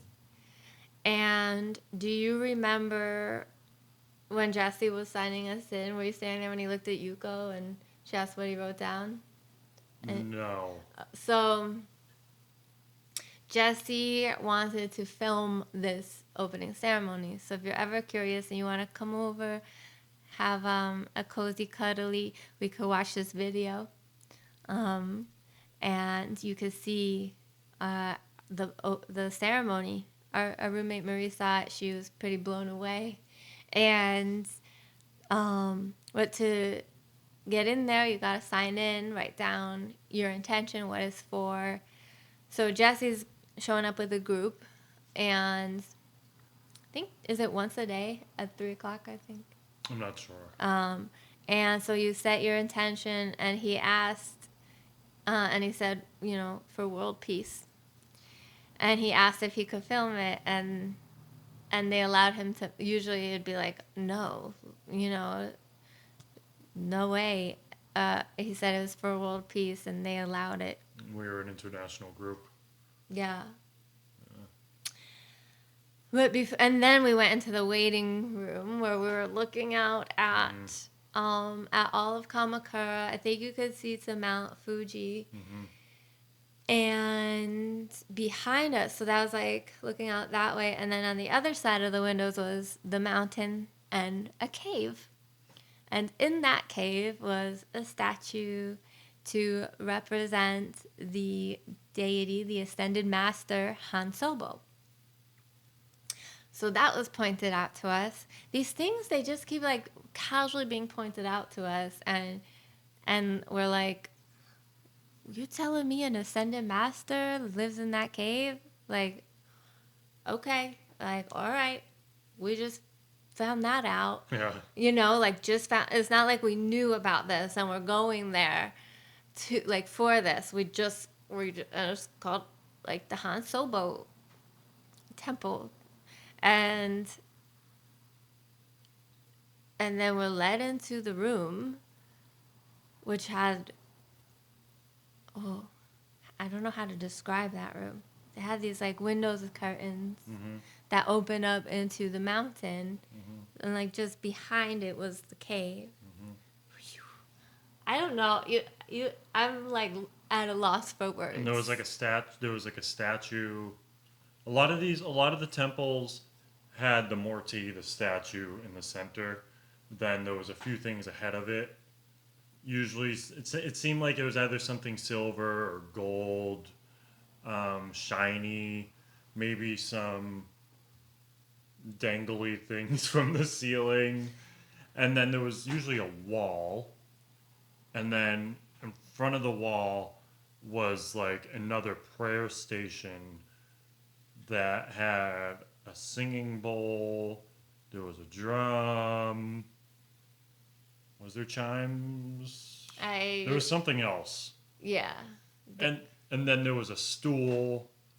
And then in front of the stool was a table that had sandalwood that we'd pick up and put into a hot flame thing so that creates smoke. In the waiting room, Jesse was preparing us for the ceremony, and he was saying you could set your intentions. You could pray for anything.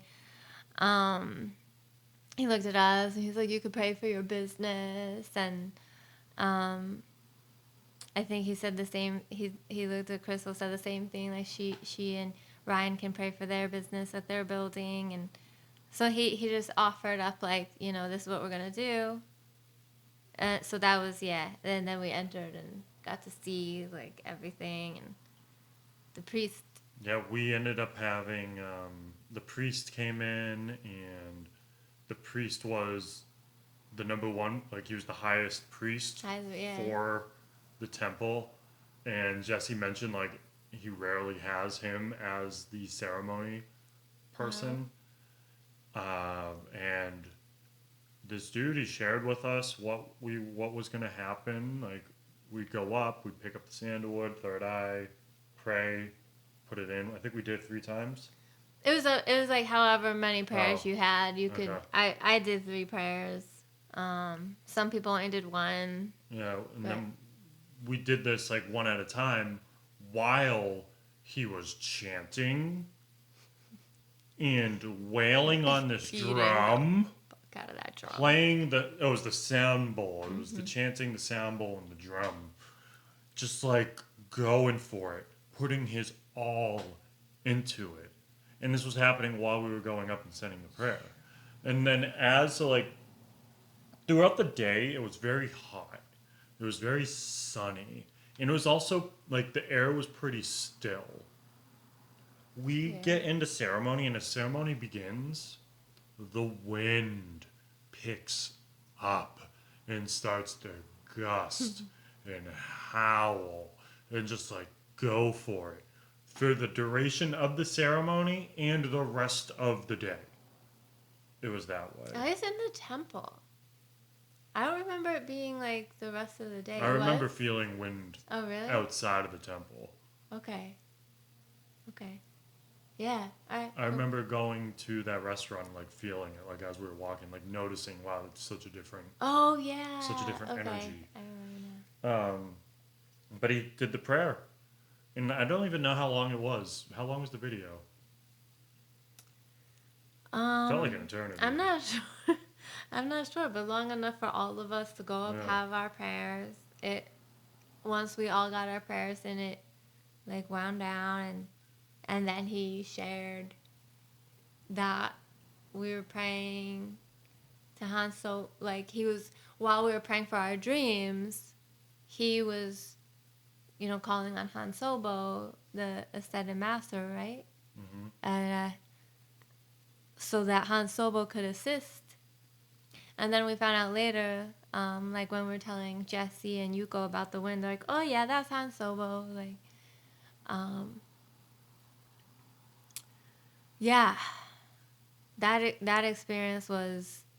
We came out of that. Oh yeah, and then he started telling us that he sometimes watches YouTube and Mm-hmm. he watches a live feed of Central Park in New York and just notices the expressions on people's faces. And then sometimes he'll watch live feed from just the city streets and notice how different the expression on the faces are. Mm-hmm. I thought that was interesting. And he like prays Yeah. to those people in those areas due to the connection that's created from the videos. Yeah.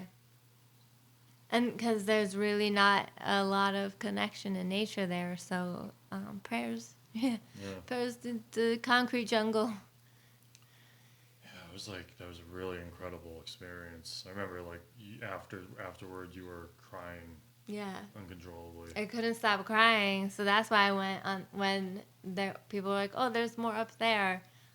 I was like, if I don't like exhaust my body, I'm just gonna keep crying because it was just energy. Like my crying sometimes it has nothing to do with emotions. It's just energy, like moving. And I guess there was a little emotion because I was just so astounded by like that this man, like he put so much love into that ceremony. So much love, and it's really humbling to be this man who is connected to this ascended master at the tip of this temple in the mountain, like uh, where you could see, the, like in over there's like a giant Buddha, over there's Mount Fuji, over there's Hasadera Temple, over there's the ocean, and this guy's just like echoing from Mm. the depths of his soul out to the cosmos and everything in Kamakura. It just feels like every prayer there is amplified just by these like altars, Mm-hmm. these ancient altars. Everything's amplified, and I think it just like after that, I think it all just like hit me like, whoa, that's a big prayer. Mm-hmm. Poof. Makes sense. Yeah. Yeah, so that was the temple. Because then after that, we walked down. We had our meditation session. Yeah, that's where we end up. The meditation that I'm telling you about, like the building that we walked in and plunked down and meditated, that was after. And we walked back. Yeah. And And the had, walk back seemed like nothing. we were floating. We were floating. We walked out of there, did the same path back. Like, ah.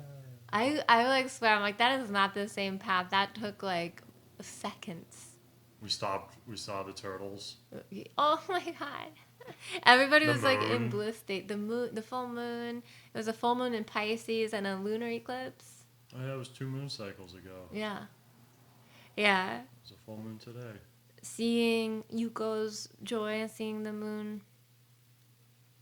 There was a dragon. Oh my gosh. When we walked out, there was a tree and it was shaped like a dragon. It was a dragon.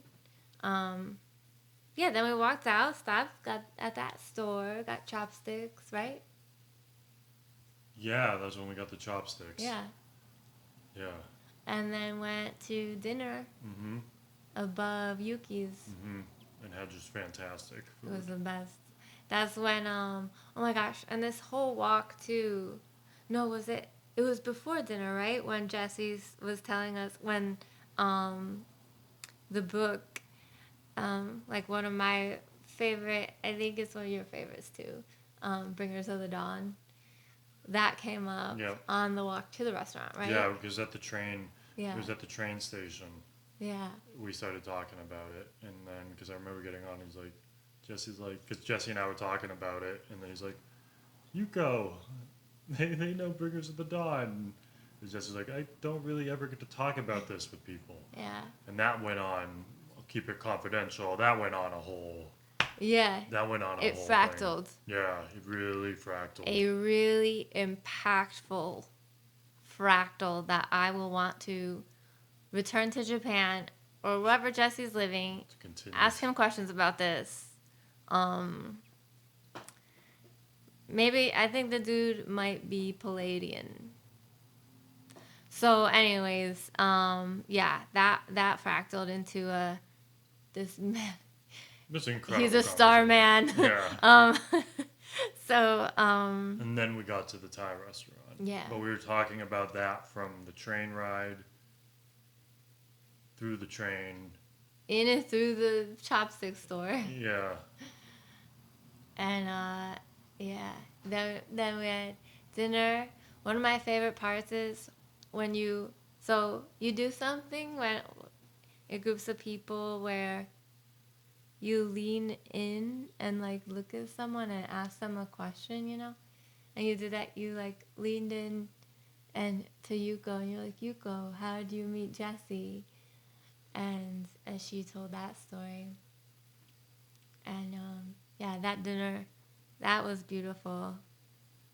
We went back to the hotel afterwards, and I had these like white shorts on, and I took them off, and they like my skin had like chafed from all that walking. I'd never seen that happen to my body before. It was worth it. Yep. Took a shower, and knowing that the next morning we were waking up, we were going to practice, check out of the hotel, and head to Mount Mataki. Yeah. I think we can leave it there, right? All right. So just a little more information about Chris's upcoming Qi Gong workshop. That is happening on November 24th at Mati Yoga Studio. Chris, what can we expect? So what you can expect a practice that's probably going to be an hour and a half to an hour 45 minutes long. It is a seated practice, though if you have kind of like physical ailments, we can get a seat for you, so you can do it in an actual seat. Mm-hmm. But we'll be sitting on like the floor.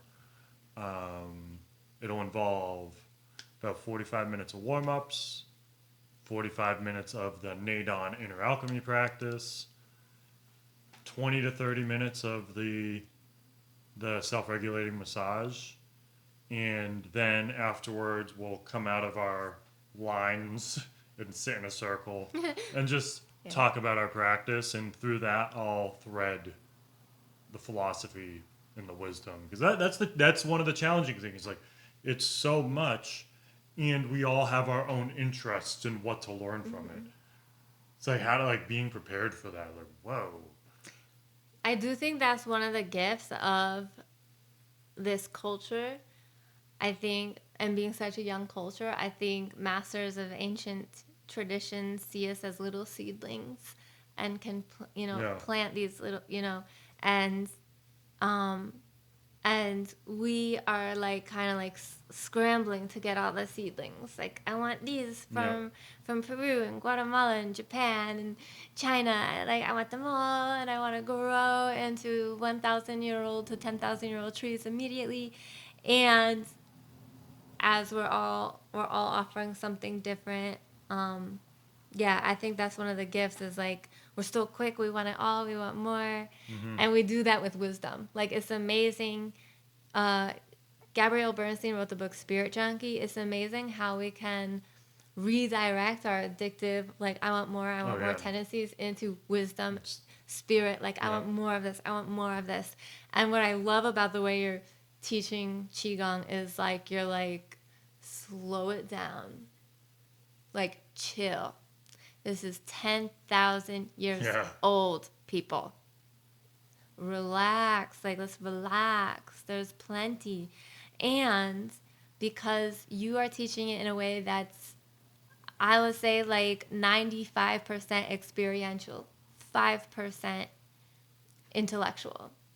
And that is the feeling, the experience, the sensational imprint that teaches us.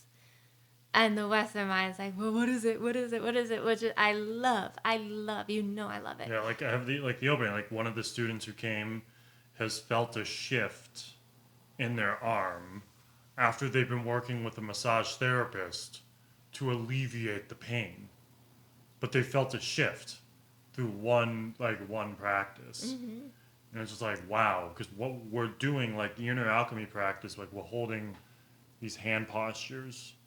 So we're seated and we're holding hand postures and breathing like through the hands. It's just like and through that holding, we're moving things, especially through the lungs.